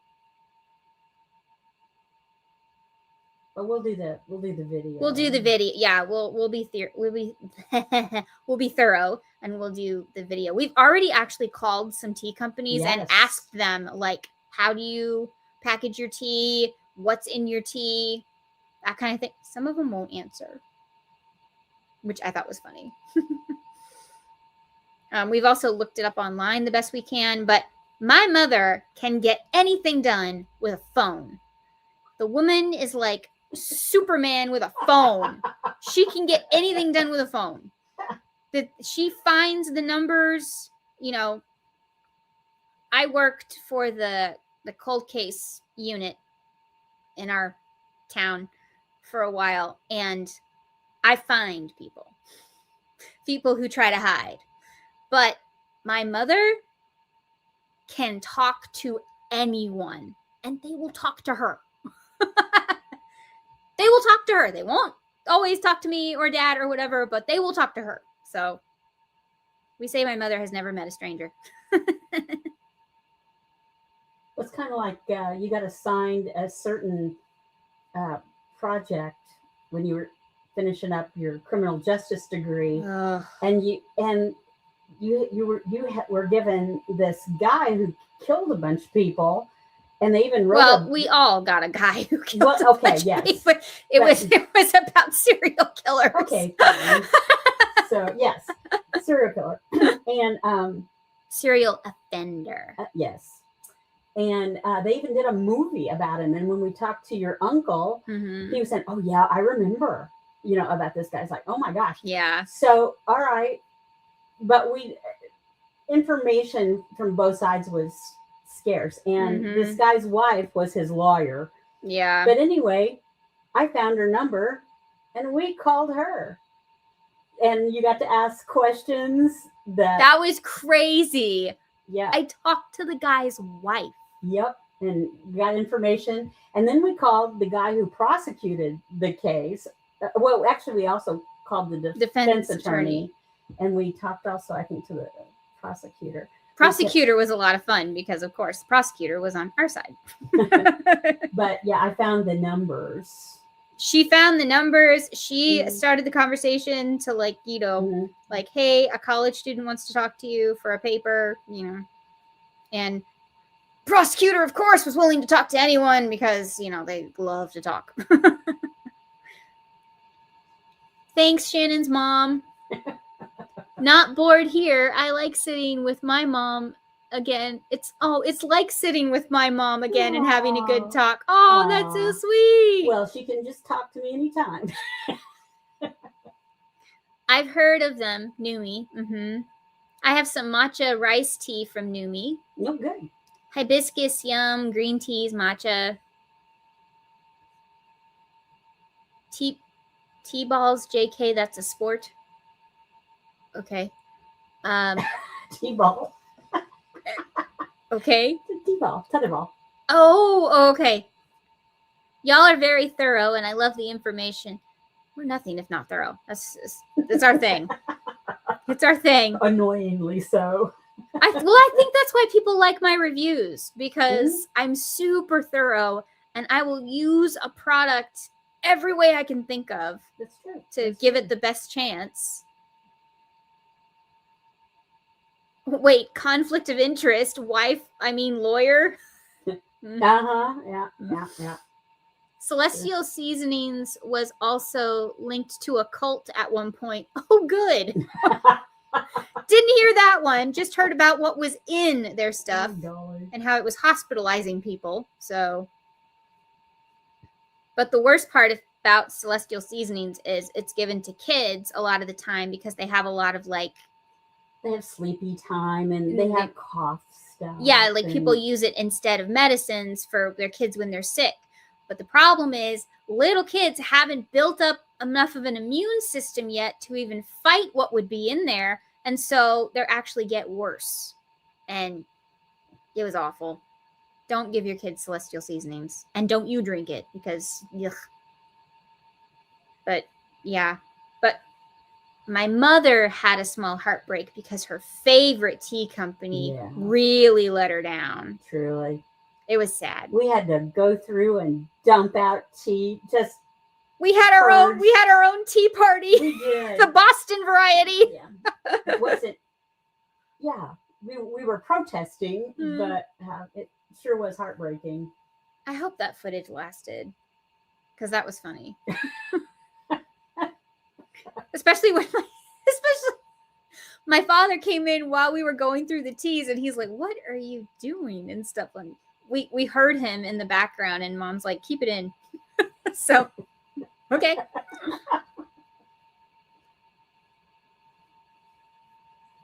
You saying goodnight? I am. Good night, everybody. Okay. Thanks for letting me visit. It was fun. Night. Love you. Love you back.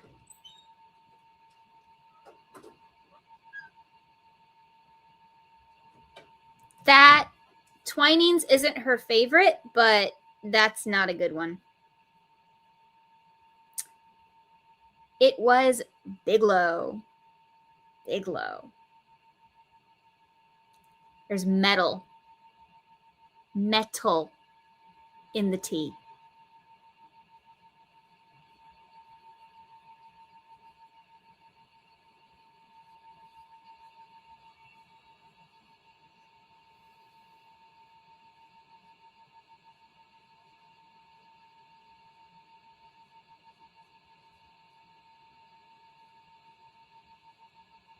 I love listening to Crime Junkie on Audible, stuff like that. There are a few podcasts that I like to listen to.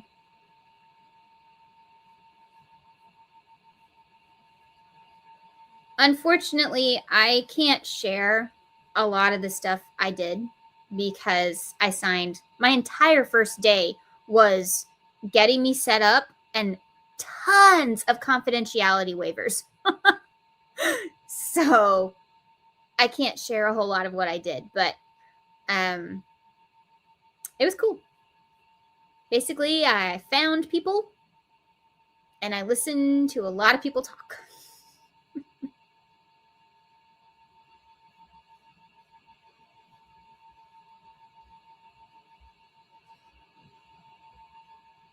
I didn't realize I would need to deep dive tea, but in my quest to be healthy, it's worth it. Yeah.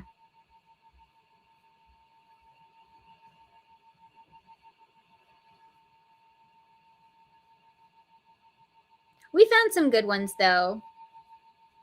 Numi is my favorite. And thankfully, some of my other favorite tea brands, they're safe. They didn't do anything.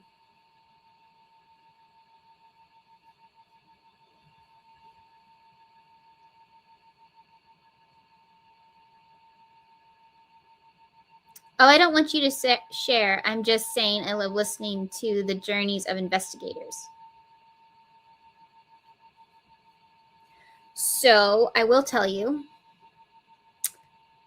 I was supposed to be a private investigator working for a law firm or police consultant kind of thing. And I went through the course and I got my documents in order to take the test. And this started to get really bad. Really bad. So glad I wasn't in college or anything. Like, this was just an extra course. Just a course for adults, you know, it's not college. And just like a learning course that you have to take in order to take the test. And I was going to be a private investigator because that seemed like, you know, I have the cop skills because I went to college for criminal justice. So I have cop skills, lawyer skills. That's why I'm a good negotiator. And all kinds of things. But then I had more surgeries, more medicines, more problems. I got sicker and sicker and sicker. And there was no way I could take the test because I couldn't remember. I couldn't remember enough. Again, I used to have an incredible brain. Now I'm just thankful it's still creative. But I'm glad it's creative because not only have I gotten to be creative like this, but also I have to be creative in just how I live. My world is different from other people. It's not going to work the same way. I can't eat the same way as people. I can't wash my hair the same way as people. I can't do tasks the same way as other people because that's not how I'm put together anymore.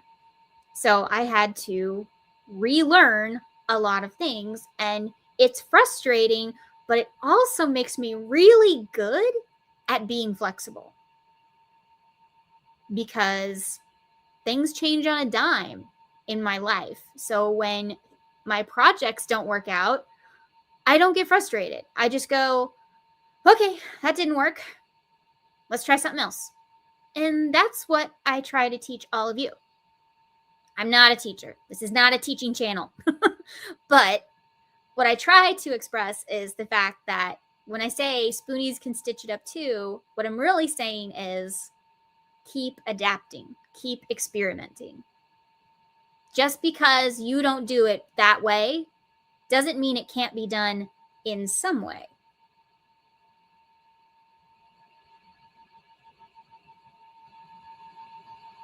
I am crocheting a sweater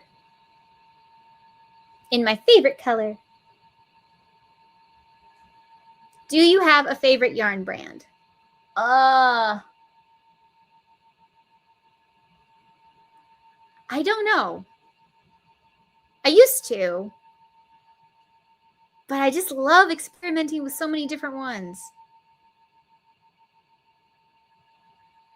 I like Premier. I like Hirschner's a lot. And Hirschner's has a lot of different brands on their site, but I really like Hirschner's Antiquity. I wish there were more colors. I'm still hoping that one day they make their Hirschner's worsted just as soft as Hirschner's Antiquity, because that would be so great.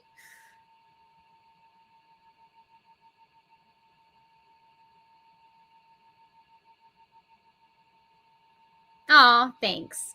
It's okay. I'm really okay. I'm trying to learn how to be flexible as I navigate relearning my life with new limitations. It helps to hear other people's advice. It does. And see, I don't have ADHD. I don't. But I noticed that some of their tricks make sense for my brain impairment. So I was like, why not? I mean, I get creative artistic ideas from balloon artists, glass artists, chefs, and apply them to my own crafts. So why can't I take one person's health issue and apply it to a different health issue?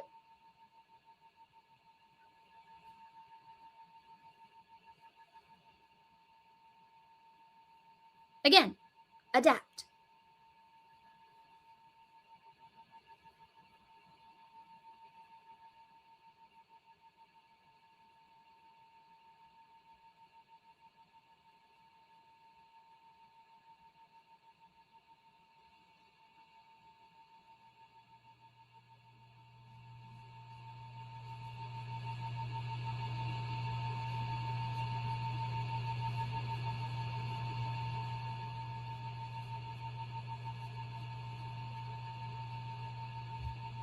I just really like seeing what's possible, you know?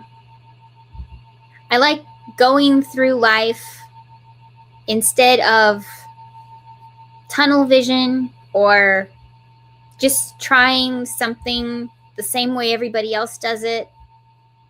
I might still do that, but if it doesn't work, I'm not going to give up.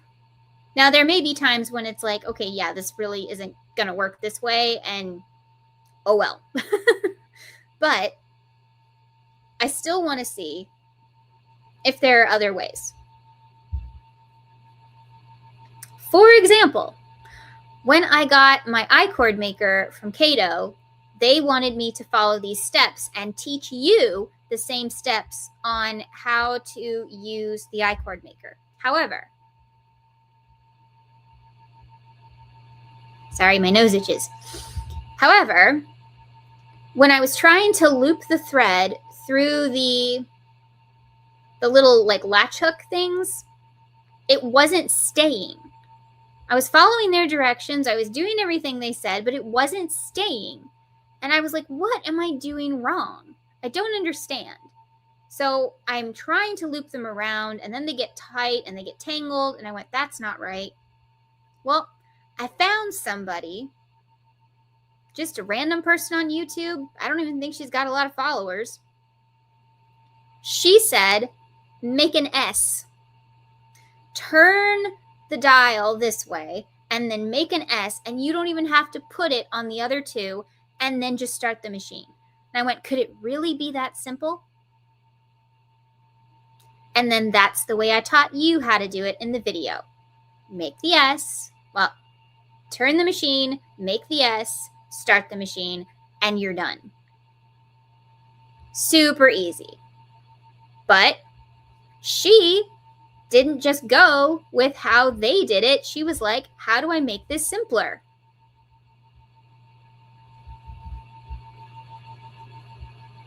She adapted and experimented, and thank you for doing that, because so much easier.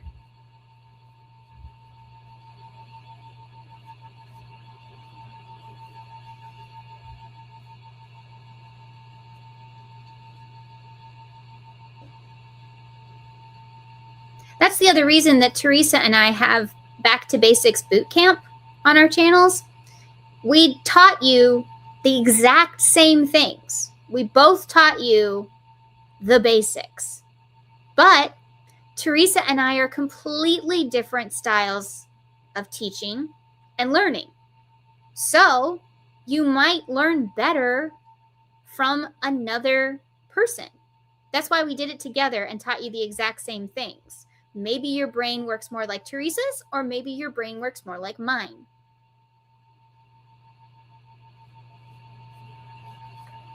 To optimize your success, we recommend watching both because you could probably pick up tips from both of us, but you don't have to.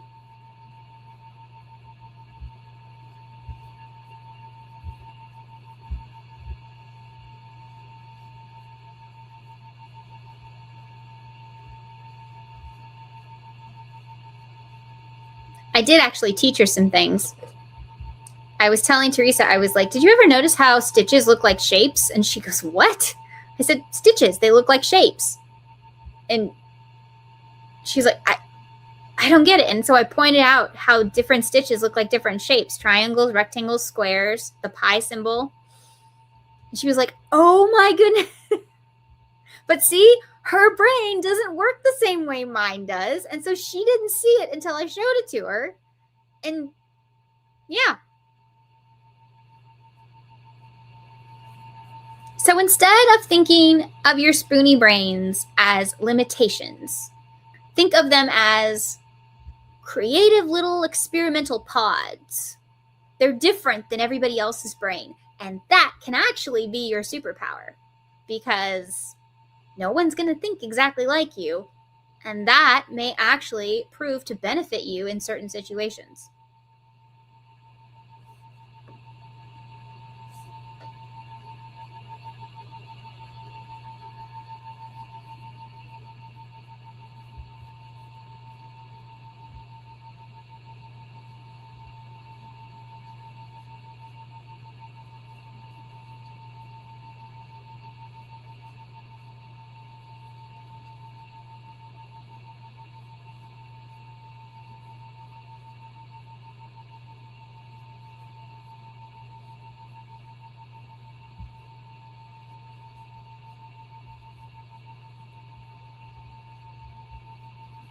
You know, there's actually a doctor on social media who says that she's for helping the chronic illness community.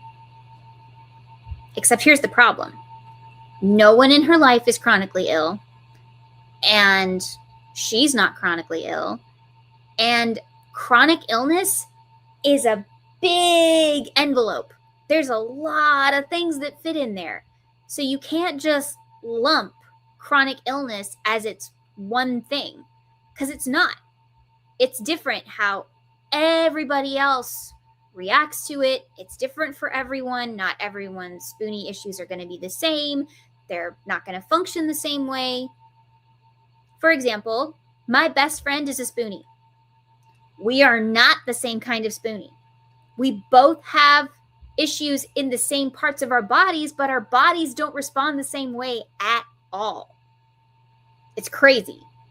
However, when we talk to each other, we feel heard by the other person, because even if you don't have that exact issue, when you're chronically ill, there is something that you all share that's like that little moment of, you get it. You get it.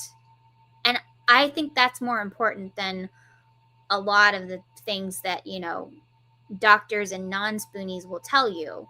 Is like, if you're not in it, you don't get it. And that can be one of the most frustrating things, I think. Even if they want to help you. Like, I'm not saying they're bad people. I'm saying they want to help you. They genuinely want to help you. But if you don't have it, you don't get it.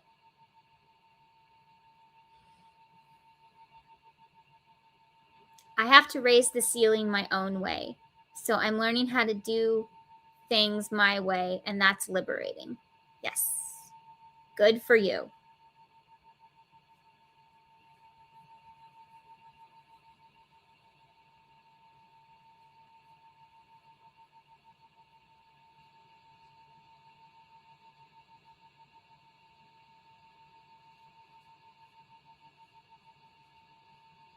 For example, this doctor, she was saying that everybody needs to make sure they like walk for 10 minutes every single day.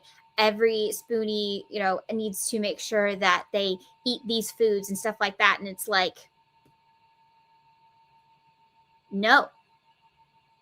Spoonies with GI issues, do not follow that advice, because if you walk for 10 minutes straight and you have GI issues, that may not work out for you.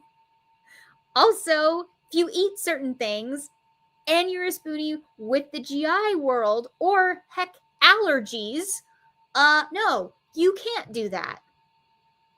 Trying to lump everybody in together as just the chronic illness community, if you ever see that on social media and they're giving you advice as the chronic illness community, move on. Move on. It doesn't matter if they're a medical professional or not, because it will not apply to everyone. That's not how it works. Yes, not having to explain the small frustrations because people just understand. Like, my loss of some independence was really hard at first. Same. I am very independent. You could probably tell. I'm very independent.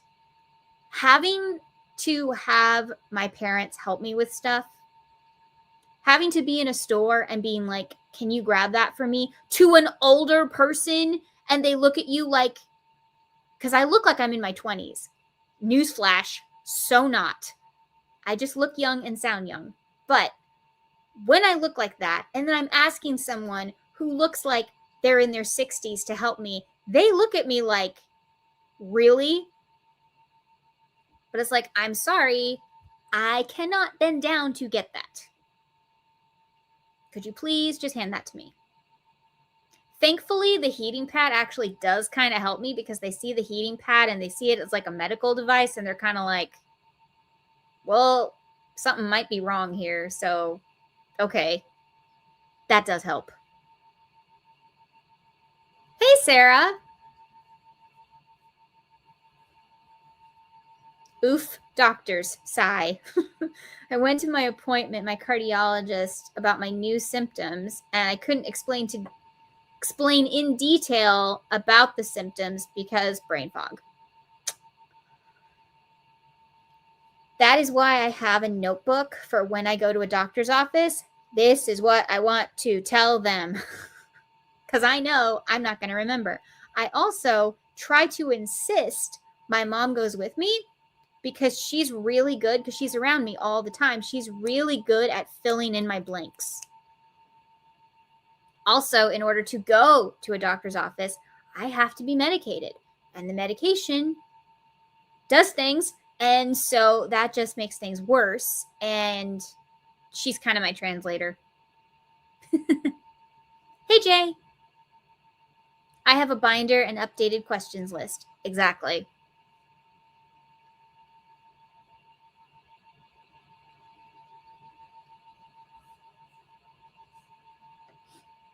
Then he said, depressed, anxious? I said no, and he kept dismissing what I was telling him and showing him and showing him from my Apple Watch.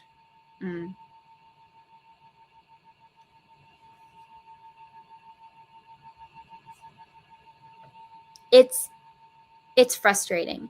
And I get suspicious when I see people on social media only post the low stuff.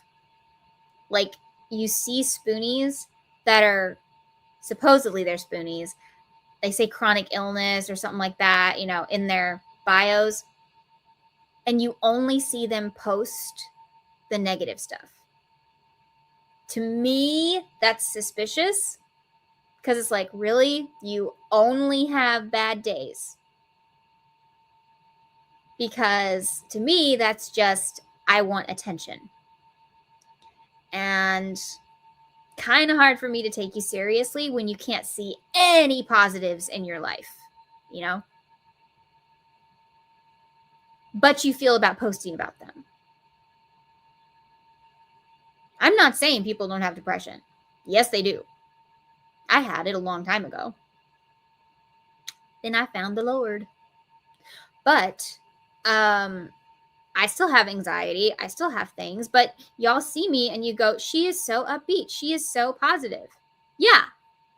Because instead of letting chronic illness rule me, I just see it as, today is another day where I'm going to learn to adapt, experiment, and be flexible. What am I going to learn today? What am I going to do? What am I going to know how to do that no one else is going to think this way? If you try to turn it into something that you can learn from, that's experimental, that's adaptable, it's much easier to put your brain in the, instead of, I can't do all of this. I don't know what I'm going to be able to do. I definitely can't do that today. Okay. Did you get out of bed? Yay. Did you eat something? Yay. Did you write something down? Yay. Did you check something off a small list? Yay. Pick the small yays. They're not amazing, but they add up. And even tiny little bursts of awesome can make you feel good. Even if it's just, I got out of bed, or I got dressed, or I made a video today. I didn't edit it, but I made one. Good. These are wins. I won at Yarn Chicken. I posted about it because it was exciting. It's a small win. If you don't focus on the small wins, you won't have a lot of wins. Because big wins are really hard for Spoonies.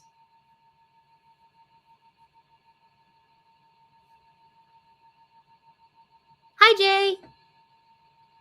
I felt that way when my son, when I asked my son to change my daughter's diaper because I had a migraine and physically couldn't do it. I usually do have notes, but I've been feeling so wretched that I didn't. That's on me. I get the same reaction when I switch from walking to needing my wheelchair. Yes, I am semi-ambulatory, meaning sometimes I am amble, but I keep a binder of records and discs and records since my cancer surgery. It really changes my perspective on what's important. I don't get suspicious when I see people who are in a wheelchair and then they stand up and get something off the shelf, because I know what semi-ambulatory is. I've seen it. And I know it's a real thing. But I know the people who are not educated, they may see that as, so can they walk or what? That's on them, not you.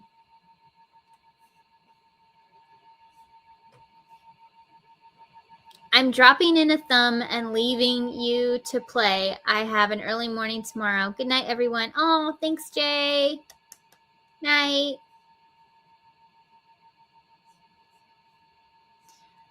I emphasize the dynamic of the dynamic disability part. Yeah. But I'm going to my GP, who is awesome and listens, doesn't dismiss me. Good. I do know depression and anxiety, but I have my coping strategies that work. Awesome. Look for your victories. Yes. I put the fun in dysfunctional family. That's good. I do have my lists to keep me motivated and feeling accomplished, even if it's just a small thing. That matters. Yes, it does. Small progress is good progress. People ask me all the time, I don't know your fill in the blank because that's not my focus. It's about what I can do. Yeah. Yep.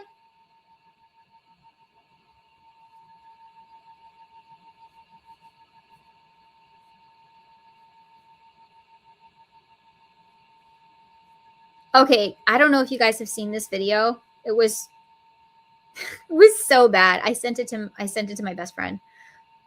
It's this guy and this girl who are talking about their medical condition, which they gave it some bogus name. It's not a name. Where certain foods make them sick and they can only eat certain things. Y'all, it's not an allergy. It's not a GI issue. They weren't talking about pain. They weren't talking about anything. They were just talking about, like, this makes me nauseous. You're a picky eater. There's not a medical thing wrong with you. You're a picky eater. Because the stuff that they're showing that they can eat, all junk food. Basically, they're just on the internet not wanting to be judged for their junk food. So they decided to say it was a medical issue. And they got hammered in the comments. As they should. It's like, you're a picky eater. Just admit it. Let me guess. You grew up eating chicken fingers and French fries and wouldn't touch anything else.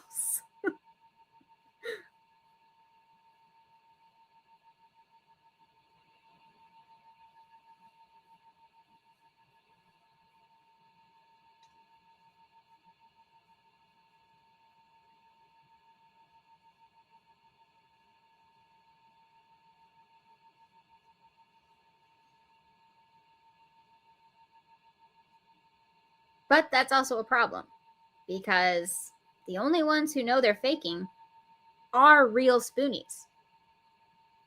I mean, some people have enough common sense, but common sense isn't that common anymore. So, unfortunately, there are people making up problems every day. Every day. There's somebody coming out with something that isn't real. Or more and more of the chronic illness community is getting larger because people are literally seeing it as, oh, I can get views for this.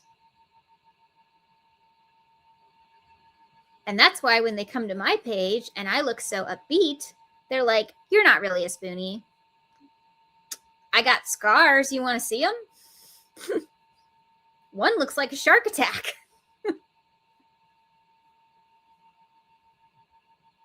I got big old scars. Because I've been opened up, they might as well install a zipper.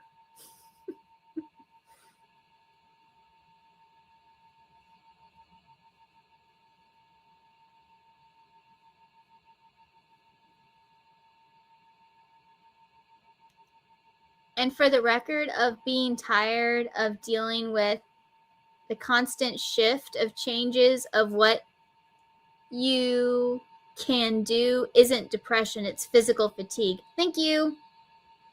It's a part of the process. It's okay to be tired. Yeah, because your body is working 10 times harder than any other body because your body is in a battle all the time. There's a reason they call us Spoonie warriors, chronic illness warriors, because our body is always fighting. I have to say, though, I have a picky eater, and that is caused by his autism. He really does try to eat different things, but the texture in his mouth, he spits out the food. But that's different. The way they were describing this, these are just two teenagers who didn't want to be judged on the internet. Trust me.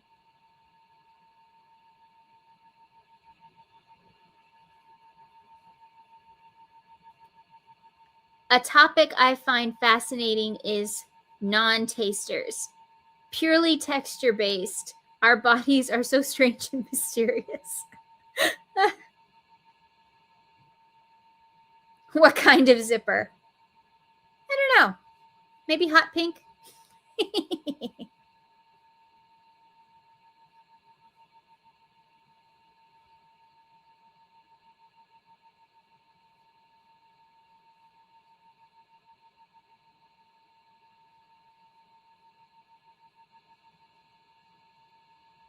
So when I had my my mouth surgery, before I had that, a few months before it, I had a surgery for a xiphoidectomy. You can look it up. But basically, it's a piece of my chest. And you can live without a xiphoid process. You don't need it. But if you have xiphoidalgia, it's like it's infected, right? So they had to remove that.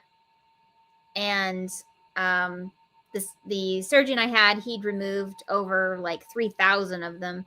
But I was the first one he's ever removed because of xiphoidalgia. So that's pretty cool.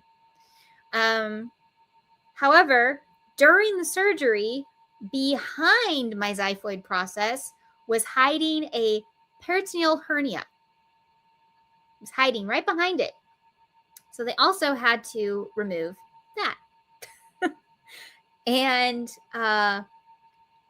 probably the worst surgery recovery of my life. Not the longest, but the most painful. Because when they remove a piece of your chest, it hurts. And it hurts for a long, long time. Because think about it. Your chest is used for... Okay. Think about it. Your chest is used for breathing, eating, moving. When you just lean or change positions or something, it hurts. If there's been surgery there. Oh my goodness, it's crazy. And so, because of that, several months went by. Oh, my chest is now permanently sensitive to hot and cold, though. Nothing I can do about that. It's permanently sensitive to that. So, yay! Anyway, when I went to get my mouth surgery, which was months later, he said that he's probably going to have to like crack my chest a little bit because he has to move around. Because literally, mouth surgery, you have to move things around and snip things. And he's in there. His hands are in your body. And so I said, oh, I've had my xiphoid removed. And he goes, you did? I was like, yeah. He goes, that's great for you. So why he's so excited is a lot of the time they have to end up removing that anyway because there's no room to work.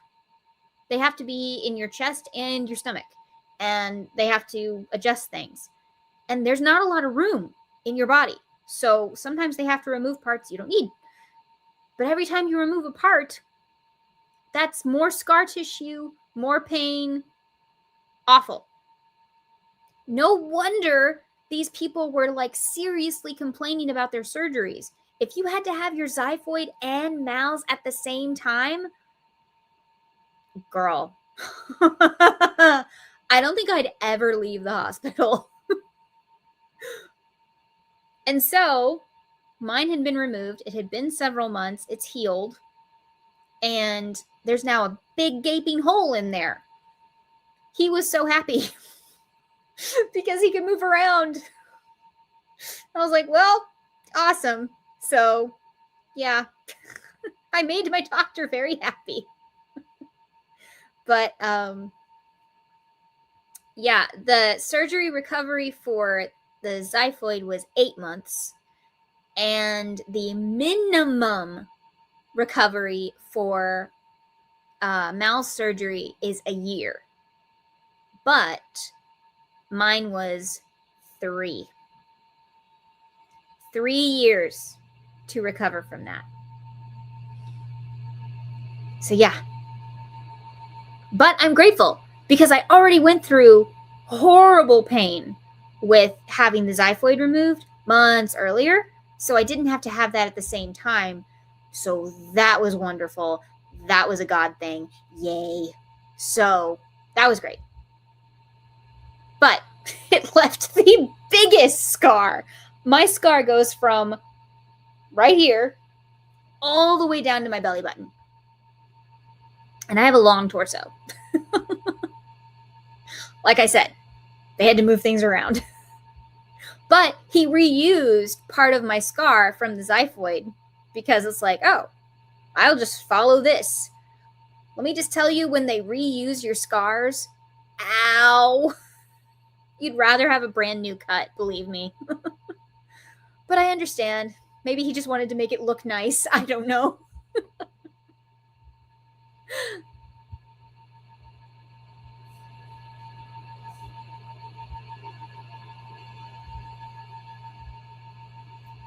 Right?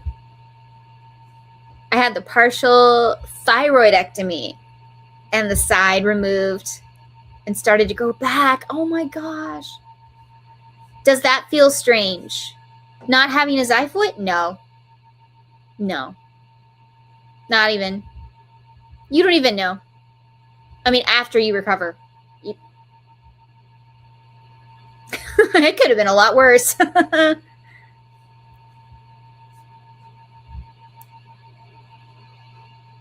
Thyroid. Most painful before the removal. Oh, your gallstone. Oh. I am so sorry. Oof.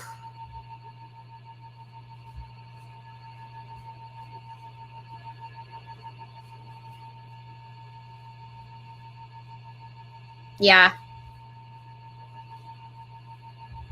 But it's one of my favorites when,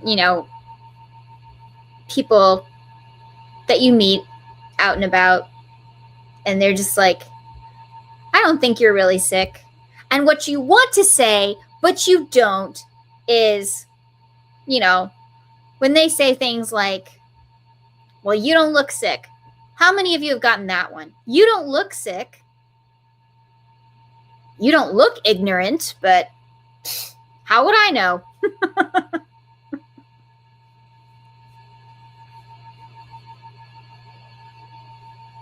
But if I wear a V-neck top, you can see a little bit of the scar.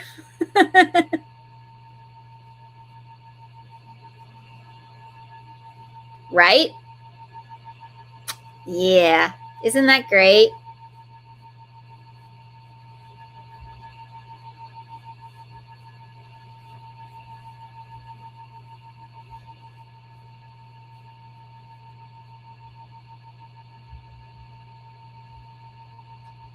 They removed my entire thyroid at 32 lymph nodes. Very nearly had my cancer spread. Luckily, they caught it beforehand, and I was able to avoid chemo. That's good. My mama is a cancer survivor. 3 cheers to all the cancer survivors in the chat.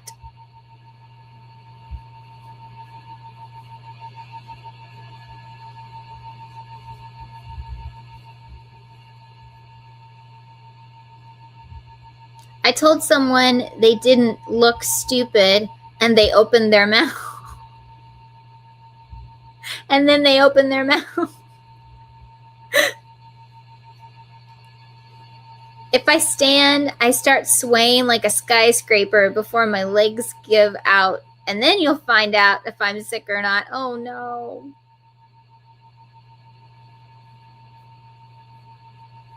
Yep.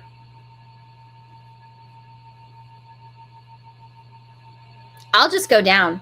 My dysautonomia will like mess with my balance and equilibrium and stuff, and I'll just start spinning, and I'll just collapse.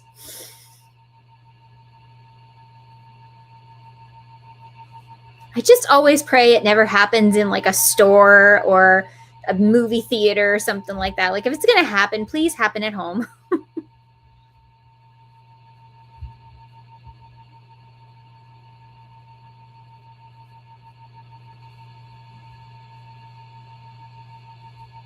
So I have had pre-melanoma, which technically is cancer, and I had it in my arm. And I have a big old scar on the back of my arm. And I was awake during my surgery. They just numbed it up. I mean, they let you feel like a little bit tired, not loopy, but just kind of like groggy. And so they did my surgery and I was awake. And my doctor goes, well, surgeon says, oh, I'm going to have to go deeper. It's deeper than I thought. So he does. He's pretty sure, and so am I, when he was in there, he nicked a nerve. Because now I tingle in my fingertips, my arms, my whole body. So that didn't happen until that surgery, and now I have nerve problems.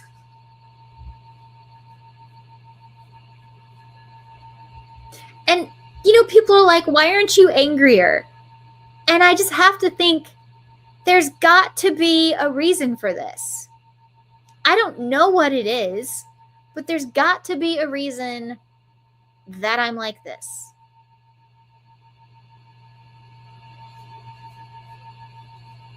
Maybe it's so I learn that being independent and asking for help is fine. Maybe it's so I learn that, learn to adapt, learn to be flexible, learn to experiment. Maybe it's so I can be an inspiration for one of you. I don't know, but I am sure there is a reason for this. I just don't know what it is.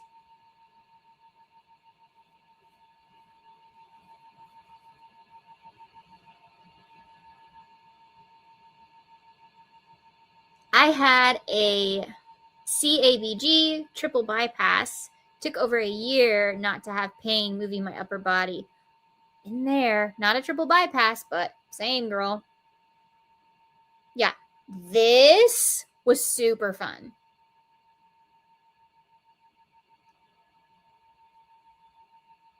Tingling's no fun. Are they different flavors of tingling? Like mine feel like electrical pulses. That's why I don't like a TENS unit, because I feel like I have a TENS unit in me. And so, yeah, it feels, it's creepy. It's creepy. I don't know. I don't love it. It's creepy. Oh, really? Brittany, that's so sweet. Thank you. I'm glad I inspire you. The tingles are the worst. I'm currently diagnosed with a nerve issue. Hopefully they tell me which one and how to manage it eventually.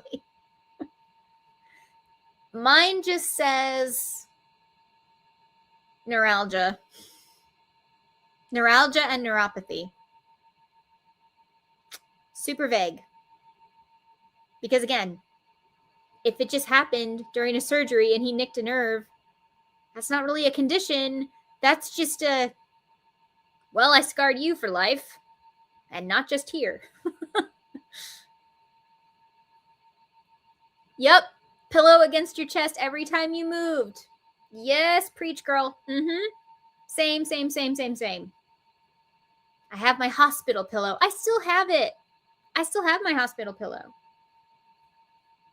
However, when I was in the hospital for Mal's, and you have to stay for like a week, And then because we had to travel to Connecticut to do this, I had to stay for almost a month in this cute little,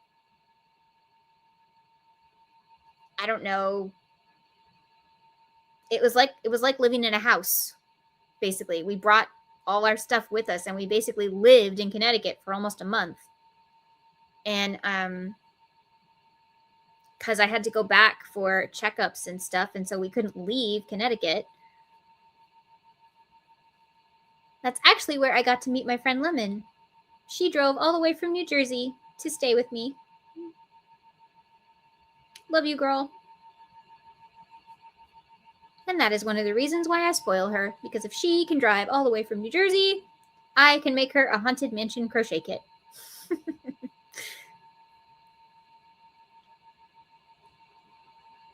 So when I had that one, they told me when I woke up, you know, they've moved your body parts, so it doesn't feel good. I couldn't use the pain pump because I was allergic to it. And somehow I was able to survive on like the bare minimum of meds. But oh, did I have pain. Whew. But I guess I was the most pleasant person on the floor. It was like Grand Central Station in my room. People wanted to be in my room. Nurses wanted to be in my room because I was nice and respectful to the medical staff. And yeah, they liked me a whole lot more than they liked the other patients. Unfortunately, Mal's patients have a reputation for being whiny and hateful. I was neither. And they had pain pumps.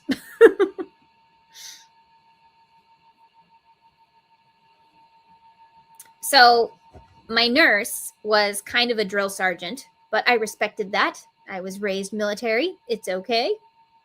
And so she was like, you have to stretch. Otherwise, you're going to get all this scar tissue. And if it's really bad, then they have to go in and surgically remove that. And I was like, that's not going to happen.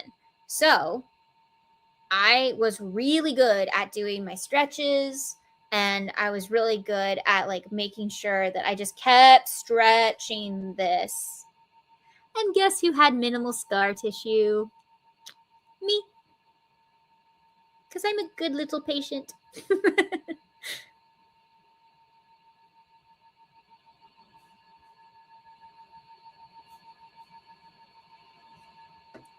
That's a rough flavor. I've had the pinpoint lightning strikes, pens and needles, cold fire, hot fire, electrical fires, waterfall up my hands, head, the whole arm feeling like you've been hit with your funny bone.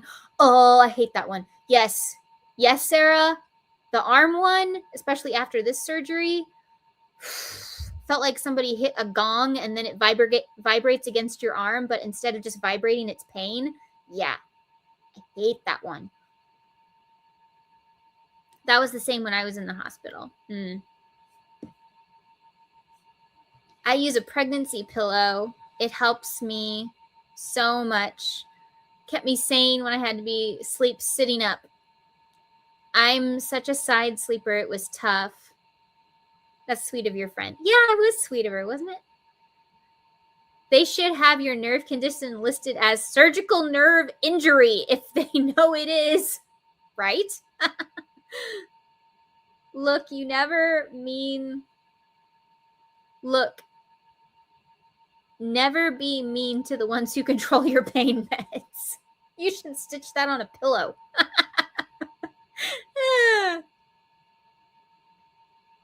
I enjoyed my nurses too. I had so many. Somewhere there is a book where I wrote down every single nurse's name, because every time one came into the room, I didn't want to forget her name, so I wrote it down.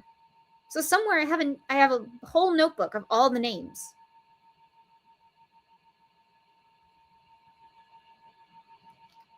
I wake up with it daily. Oh, I'm so sorry. I was apparently very flirty with my anesthesiologist. You know, whatever works.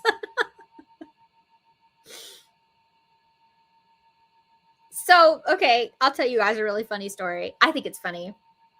Spoonies will appreciate this. I don't know about the rest of you, but have fun. Anyway, when you are diagnosed with median arcuate ligament syndrome, what they try to do first is called a celiac block. And basically, they put a... Don't worry, I'm not going to describe what they do. I'm just going to describe the goal, okay? Because I didn't want to know what they did either until it was done. And then I found out what it was, and I went, oh, I'm so glad I didn't know. Anyway, they have to put a nerve agent in, well, not a nerve agent. that sounds bad. They're trying to numb your nerve to see how it responds. Okay? So it's like a test. And they try to numb that area so that no matter what you do, you don't feel anything. And they call it a celiac block. They're blocking the celiac nerve. Okay? So they wheeled me in, and there was this guy who was working in the room. I don't know. He was a tech or something. I don't know. And he was talking to me. And he was really cute. He was blonde. And we were having a conversation. And then they gave me the anesthesia. And I never saw him again. But it was like, I was having a conversation here. So, you know, but it was good. However, it was weird because when I woke up from the celiac block, I thought I was having an appendicitis attack. They are not connected in any way, shape, or form, but it felt like my side was going to explode. Thankfully, my mother was there, and she said, your appendix is on the other side, so that's not it. And the other thing is, you're fine, you know. We're guessing the way my body chemistry is, what happened is referred pain. So I had pain during the surgery, because when you wake up, you're not supposed to have any pain. They were confused. Even the doctors were like, what? You're not supposed to have any pain. That's the whole point of this. Well, apparently I had referred pain. So instead of having it here, I had it here. Of course I did. But the problem is, when you wake up from a celiac block, the goal is now you can eat whatever you want, and we'll see how your body responds. And they literally want you to eat anything. They got me brownies, French fries, chicken, and anything, because it's like, it doesn't have to be good for you. They're not looking for like certain foods that are triggers. They're looking how your body responds to food and amount of food. Normally, you're supposed to be able to eat a lot of food because you've probably been hungry for months, even years. But I struggled with that. I really did. I struggled with that part because I was in pain, which again, I'm not supposed to be. But I guess my body saw it as, oh, you can't be in pain here, so you got to be in pain here. And it was hard. But the brownie was good. But it was really, really hard because the whole goal is, no, Shannon, you have to eat. But I was sad because it was like, but I thought I was going to eat with no pain. Eventually, that wore off. And I did get to enjoy some foods. We even have a picture of me eating a French fry for the first time in years. It's cute. It's kind of cute. So, you know, the block lasts, is it 3 months or 3 weeks? I forget. I want to say months. So that's nice. I mean, you know, You can still eat and stuff, but they needed to monitor me at the hospital eating. That was the problem. Like, yes, I can go to the hotel and get Chick-fil-A or whatever, which I think we did. But they needed to monitor me eating food in the hospital, seeing how my body responded. That was the problem. And it was really hard because I was in a lot of pain.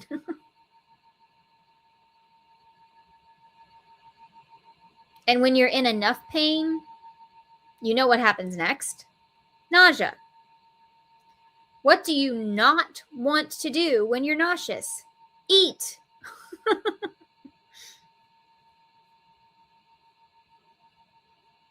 So thankfully, when I woke up from my mouth surgery, because I was scared. I was really, really scared about my mouth surgery because I was like, if it's anything like the celiac block, I don't know how I'm going to do. But I woke up really loopy, and then they tried the pain pump on me, and my mom said I started to turn red all over. Clearly, I was allergic, so they stopped that. And then they were like, we don't know what we're going to do because the only way to monitor her pain is through this way. And my mom's just like, well, do whatever, you know. And they're like, well, what if she's allergic to that? So, you know, my body's weird. But I made it through. If you want to hear about when my hand exploded, you can go watch my video all about my mouth story and my stay in the hospital, because that was interesting and way too long to put on a live, but there's a whole video about it.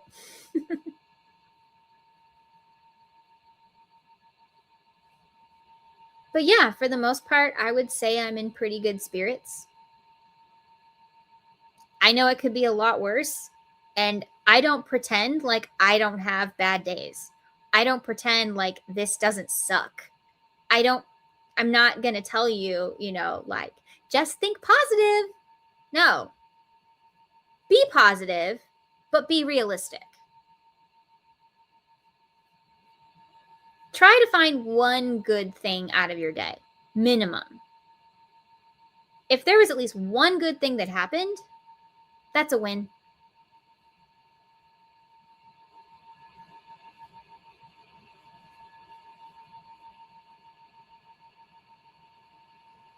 One time, my anesthesiologist was a church member, and apparently, while I was out of it, I was talking to her about my dad's sermon. That's similar to ASFN. Anything that's scary when it hurts you, right? Exactly.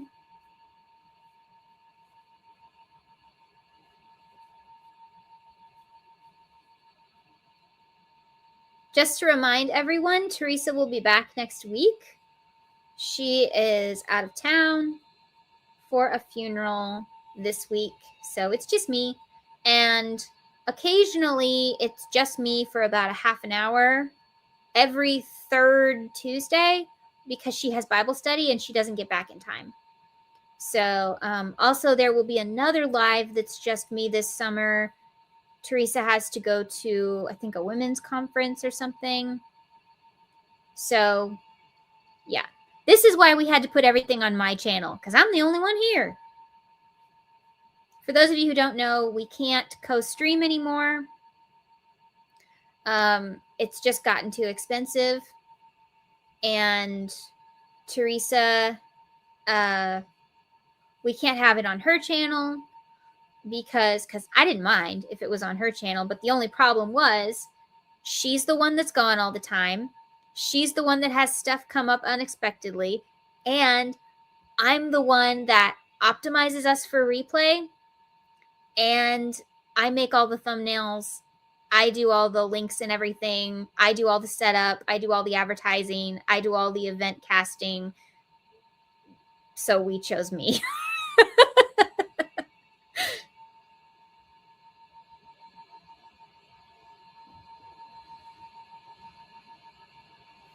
So everything will be on my channel from now on.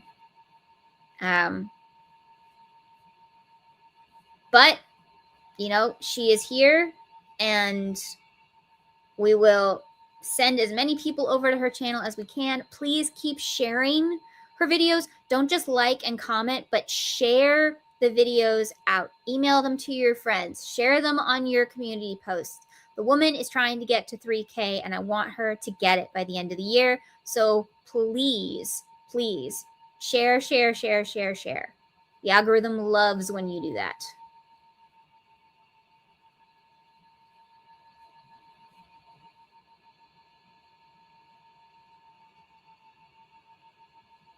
Yep, I'm the moderator too. True story. Be positive, and some days you can be positively angry. If you used to run, it's good to tear paper and throw balls of yarn at the ornery end of your other end of your couch. Oh.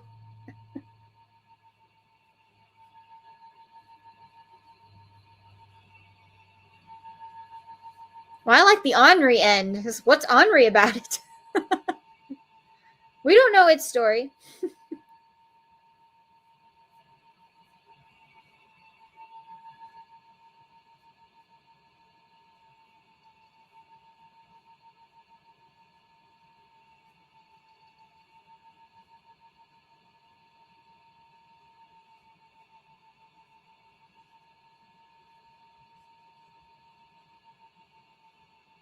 But anyway, that's how I do my life.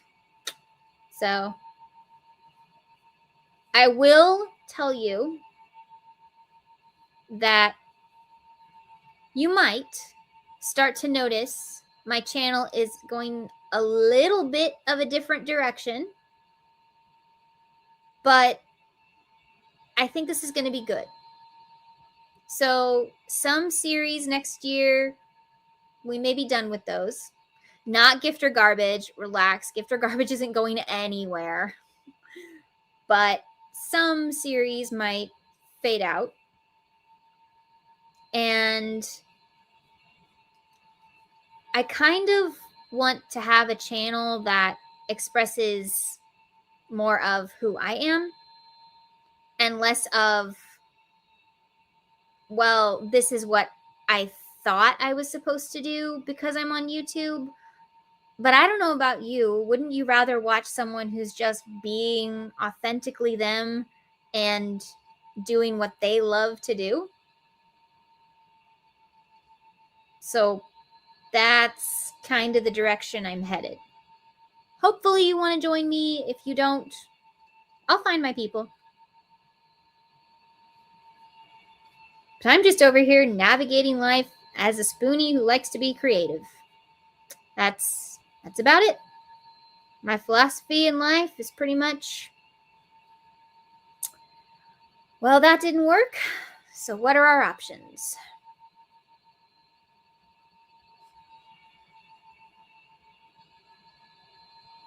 What color is this yarn? It's so pretty.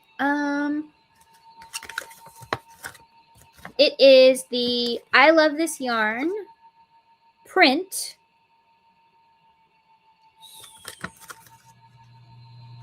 It is called Make Noise for Turquoise. Make Noise for Turquoise.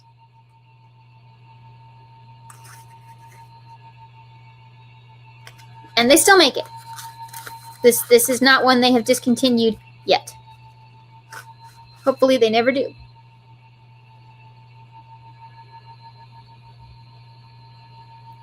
Yeah, I was never being fake. I was never being fake with you. Nothing I have done is fake. It's just more,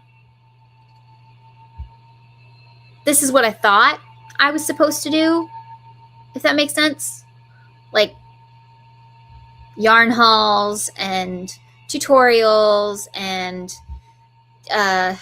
collaborations and, you know, testing products and stuff like that. Like, that's what everybody does. But I miss my Broadway bears and my corgis. And I miss talking about film. And I really miss baking. If my body feels like baking, I want to do it because it's rare and I want to do it. So hopefully you want to see it too.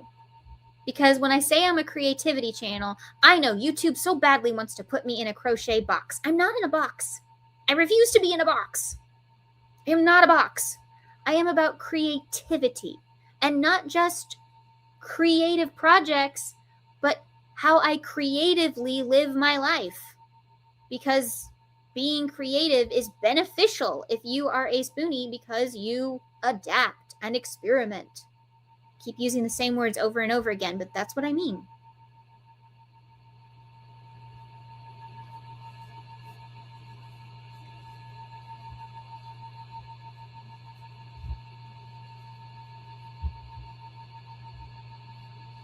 And I know it's not going to get me thousands of subscribers because I will be a really different kind of channel.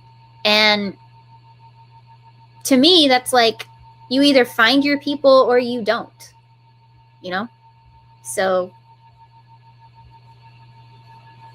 if they don't want to watch,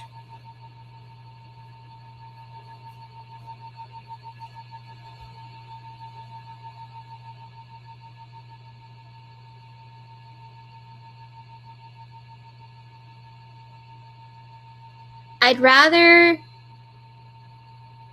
you be a vlog channel than a themed channel sharing your life, not just one hobby. Okay.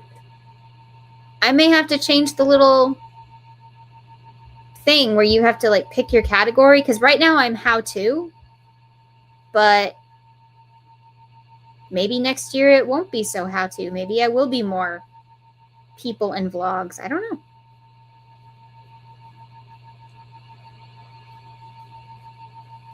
I am working on a really, really exciting project. And I just pray it works.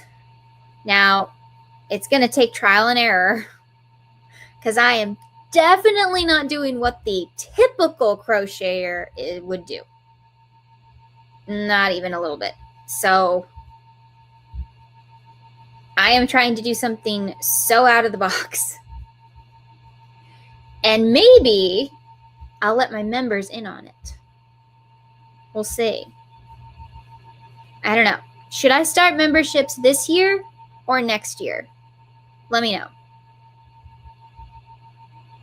Because I think right now, if I started it this year, I think it would be little tea vlogs. Well, not tea vlogs. Tea lives with my mom. We'll share funny stories. I'll show you things I got that maybe I'm not going to show the channel.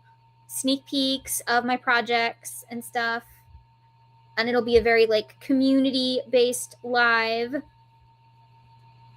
And then, of course, the membership posts would be sneak peeks of what I'm working on that maybe the channel doesn't find out about for months, you know?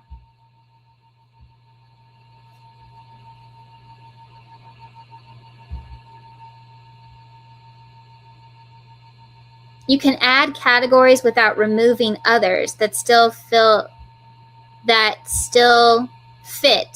unless YouTube limits the numbers you can choose. I don't know if they do. That's a good question. I don't actually know. Oh, you know what? I meant to measure this. So that's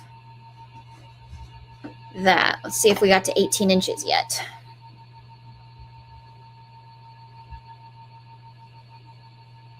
Sarah, do you have memberships? I don't remember.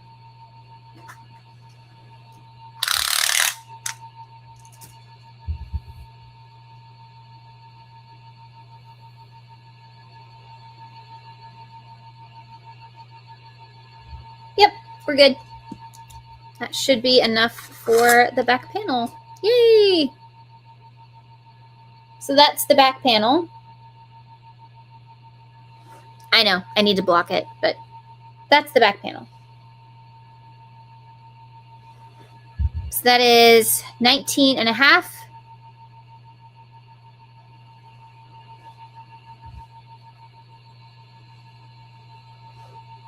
That goes to my shoulders nicely. So yeah, I'll be good. So then I need to finish this off. Probably a cardigan. Specifically, probably a cardigan.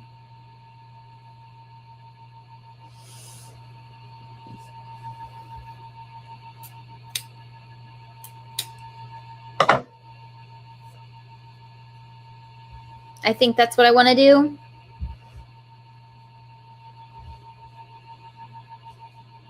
Oh, you're not at 500 yet? I thought you were. You need more watch hours. Okay. Everyone go subscribe to Sarah. One hook, two hands. Get her watch hours, please. She's lots of fun. She makes cute shorts. She picks good music for her shorts. Okay, so I finished the back panel, which is on my little bingo card here. Means I get to check it off. Yay! Finish the back panel. No bingos yet. But we're getting there. Still a lot to do. Okay.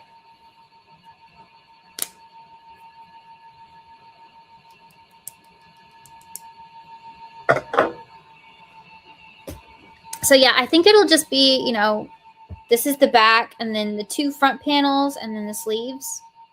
And then I don't know if I want to trim it in purple or not. Because I was actually thinking it'd be really cute to be Sully-Inspired.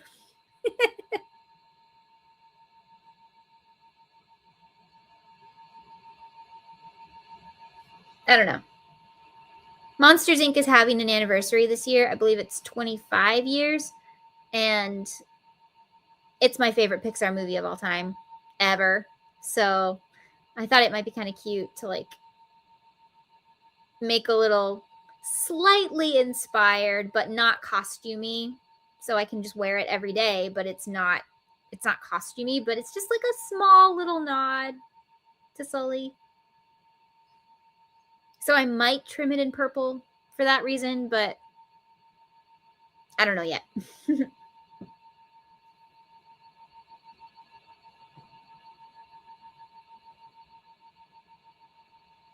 I also don't know if I want to add pockets yet. I might. So I'm on my second skein. This was one, and I used part of the second one. I've got two more. So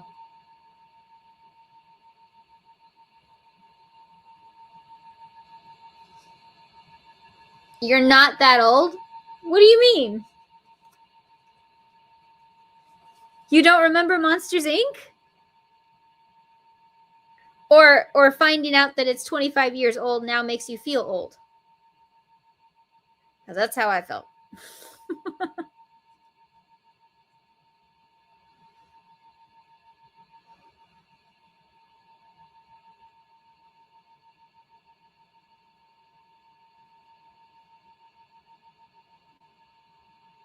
I love when people online are like, you can't feel that old. You're in your 20s. It's like, I haven't been in my 20s in a long time.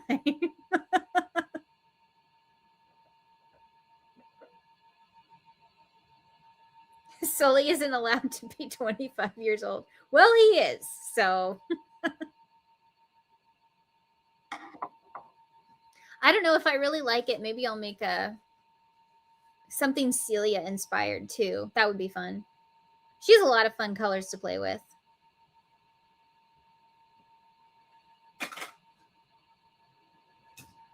My favorite character, though, is Mrs. Flint. Miss Flint. She's the one at the very beginning. She's like, you know, what's his name? Mr. Bile, was it?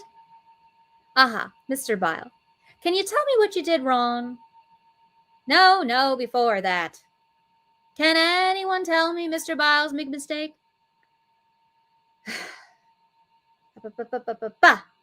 There, the door. See? You left it wide open.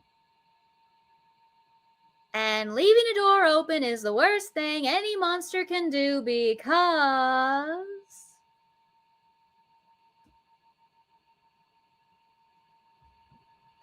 One of the greatest things about Monsters, Inc. is the fact that within 10 minutes, you know everything you need to know about the movie. You have got the plot down and you don't feel dumb. They've told you everything in such a creative way that does not make the audience feel like you're spoon feeding them. Like, this is the main character. This is the villain. Like, no. You know within 10 minutes they have a scream shortage. They get their screams from children. They have an office. This is a job to them. It's not a, like, I like to scare kids. There is a scream shortage, so they have to do this job. Sully and Mike are obviously our heroes. Randall is obviously a bad guy. Like, within 10 minutes, you know the world, which, brilliant. I made a Mike Wazowski hat for my sister-in-law for her first year of teaching of Halloween. She wore it to class. That's so cute. Best version of show, not tell. Yes.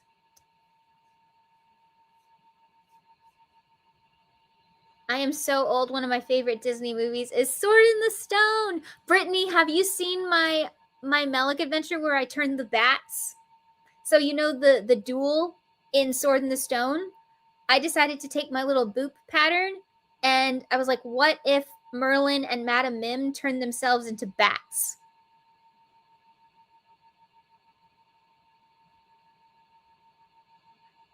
That was a fun one.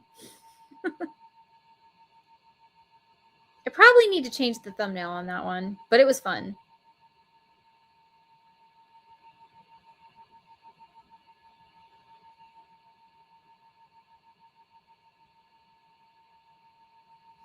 Yep.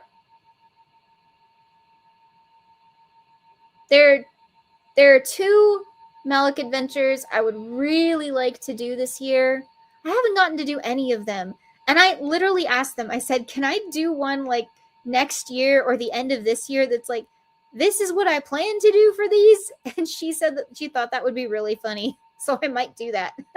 It's like, these are all the Melik adventures I plan to do, and this is what I plan to make, and well... Yep. I've missed out on Zootopia, Elemental, Darkwing Duck, Chippendale Rescue Rangers. That one hurts. That one hurts. I really wanted to do that one. Dumbo.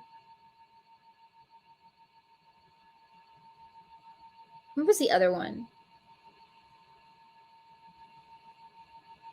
I feel like there was another one. May was all about Star Wars, so that's not it. June was Darkwing and Chippendale. I don't know what this month is. But in September, we're supposed to do Kim Possible. And I would love to do that one. I mean, hello. Would love to do Kim Possible. Hopefully I can do that one. Everyone crush fingers. I would love to do that one. And then October, they want to do Phineas and Ferb. I would love to do that one. I love Vanessa. I know I look like Candace, but I like Vanessa. I'm trying to convince my best friend to do the Busted spoof with me. So she dresses as Candace and I dress as Vanessa and we do Busted. But I don't know. She's kind of shy.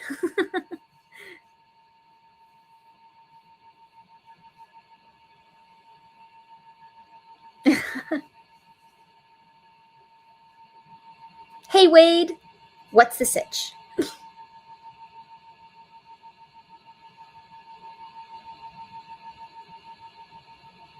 So it's funny. I have designs for a cell phone purse that looks like the Communicator. Okay. I designed it in 23 or 24. Like I literally have a notebook with the date. What did Loungefly do this year? They made a small crossbody that looks like the Communicator. For the record, I had the idea first. Mine's not as fancy, but yeah. I would still love to make that. I think that'd be super cute to like take to the movies. And it's nostalgic for me because when I was growing up, I actually didn't have Disney Channel a lot of the time. I grew up on military installations and foreign countries. I didn't have access to like the Disney Channel very often. But when Mom and I discovered Kim Possible, we were both hooked. So, yeah. I was probably older than I should have been when I discovered Kim Possible, but that just happened to me for a lot of things. So, yeah. I watched a lot of like PBS Kids and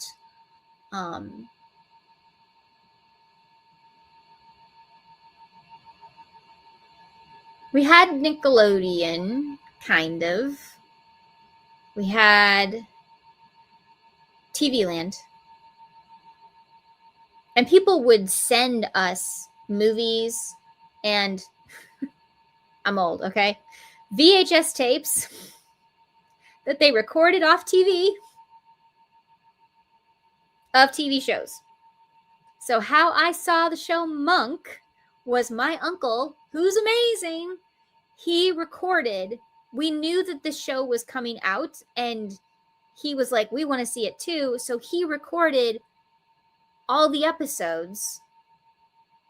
And then when he got to the end of a tape, he sent us the VHS tape. And then we watched whatever episodes he sent us for Monk. He also did that with an Andy Griffith marathon. There was a marathon, and so he recorded some for us.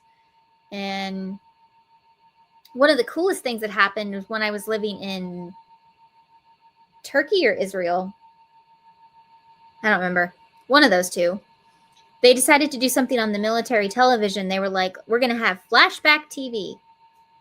And flashback TV was, they showed random episodes from all these different shows.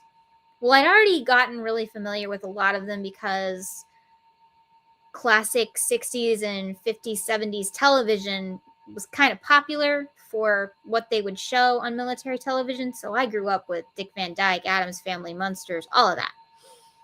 And so then, but they did show ones that I'd never seen before. But my mom and I knew this was coming. So she was already ready to record it off TV. And we still have the tape. And the coolest part is my father is in a commercial on that tape.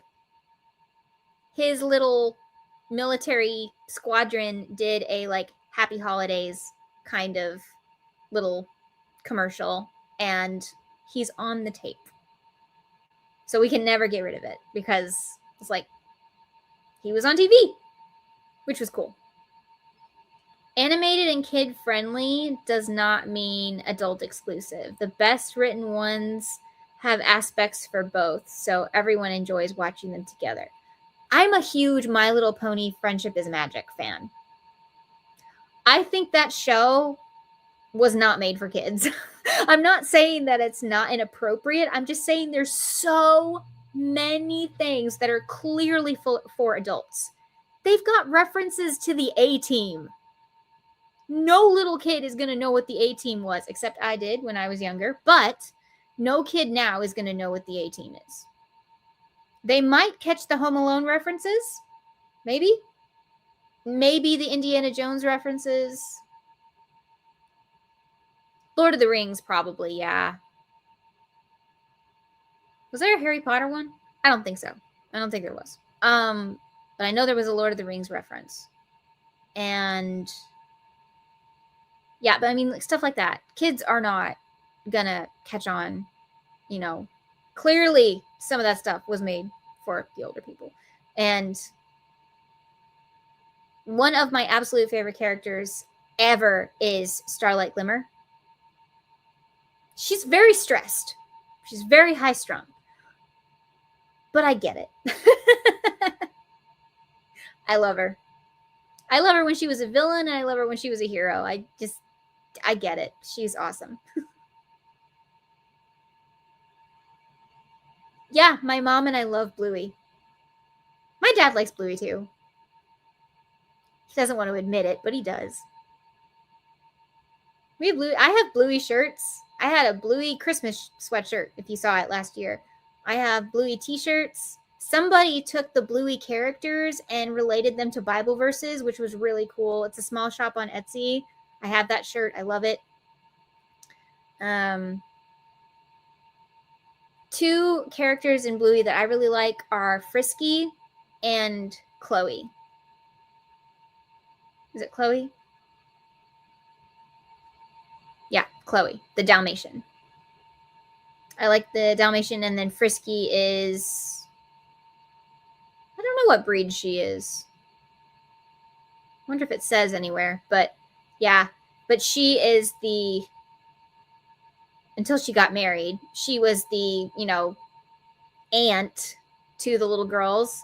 Well, I'm an aunt to several little children that I'm not biologically related to. So, yeah. I think that's why I relate. But this house, above anything else, this house, we are Saturday morning cartoon people. Hanna-Barbera, Looney Tunes, oh my goodness, okay.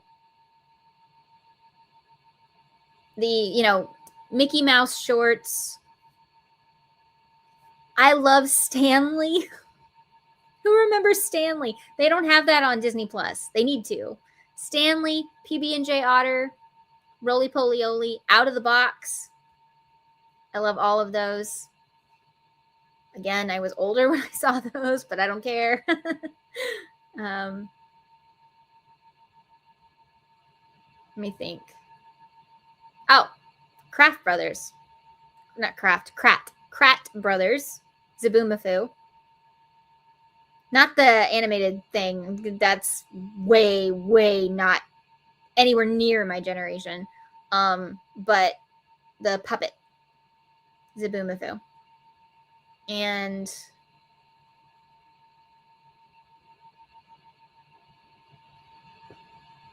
Arthur. I actually thought about making Arthur Tots. I think they'd be really cute. Arthur, Buster, Francine, DW, Pal, Baby Kate, Muffy, Binky, Prunella. See, there's so many characters. So many characters to play with. I have no idea how to do Mr. Rapper. The nose. The nose has to be like the perfect shape, and that could be tricky. Well, we have been on here for 3 hours, so wow. Thank you so much for being here tonight. I don't have any other videos this week. I had a video yesterday. Oh yeah, if you haven't seen it, the video, part 1 of the Stitchery Makeover, if you haven't seen it, go see it, because you get a little sneak peek of what's going on in there and why I haven't had videos. Sorry. But yes, go watch that video. And whatever Teresa put out, go watch that. I don't know if she's put out anything. And I don't have any more videos this week, but I do have 2 shorts. And they're kind of fun. So look out for those. Okay. Remember, life happens, yarn helps, and spoonies can stitch it up too. See you next Tuesday. Bye.